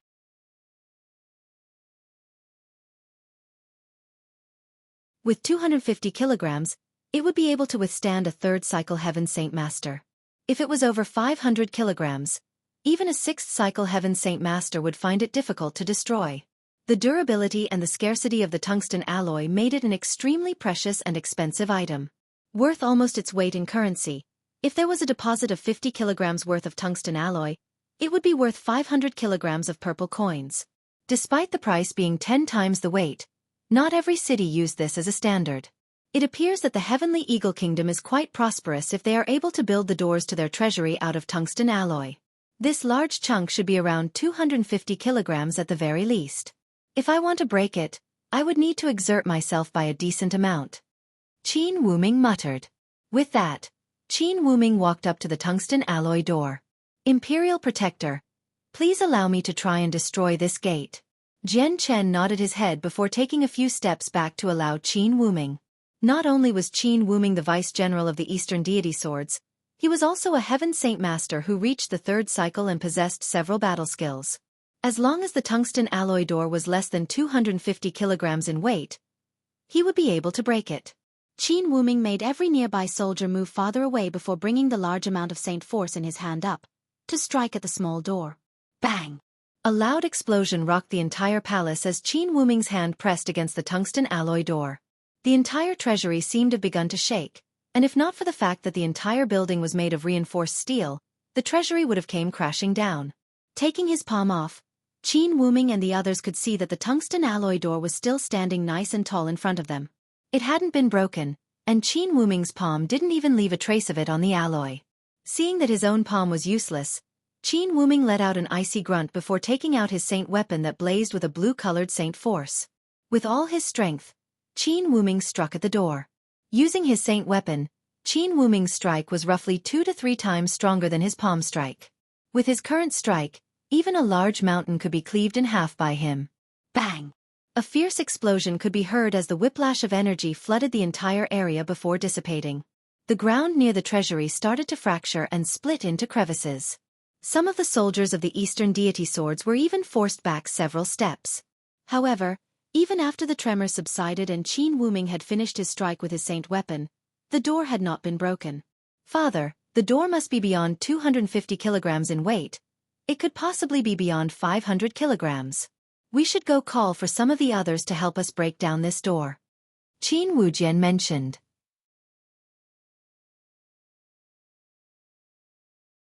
Qin Wuming put away his saint weapon in resignation. Sighing, he spoke. I didn't think that this tiny heavenly eagle kingdom would have amassed such a large amount of tungsten alloy. It is truly surprising. If we really wish to break open this door, we'll need several more people to break it.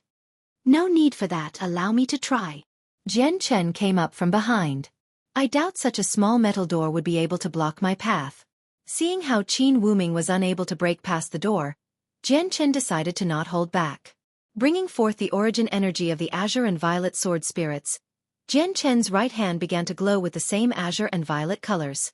Qin Wuming retreated without a sound. He knew that Jian Chen's talent was nearly terrifying, but he hadn't ever been able to understand it. This time, he would take this chance to observe it for himself. Jian Chen stood right in front of the tungsten alloy door. Without any superfluous movements, he stabbed directly onto the door with the origin energy of the sword spirits in his right hand. Teasing. A metallic ring could be heard. Despite the tungsten alloy door being incredibly durable, the origin energy of the azure and violet sword spirits was able to stab deeply into the door almost as if it was made of tofu. An azure and violet color, how curious. What type of powerful energy is that? Qin Wuming spoke in amazement at the origin energy in Jian Chen's right hand. Qin Wujian, Kafir, and Yiming all stared hard at the origin energy in Jian Chen's right hand as well. Each one continued to guess in curiosity at what the energy was. All three of them were extremely curious. You're tuning in to the Xueqi's Martial Arts Saga YouTube channel. Don't forget to subscribe and join us on this journey to catch the most captivating stories.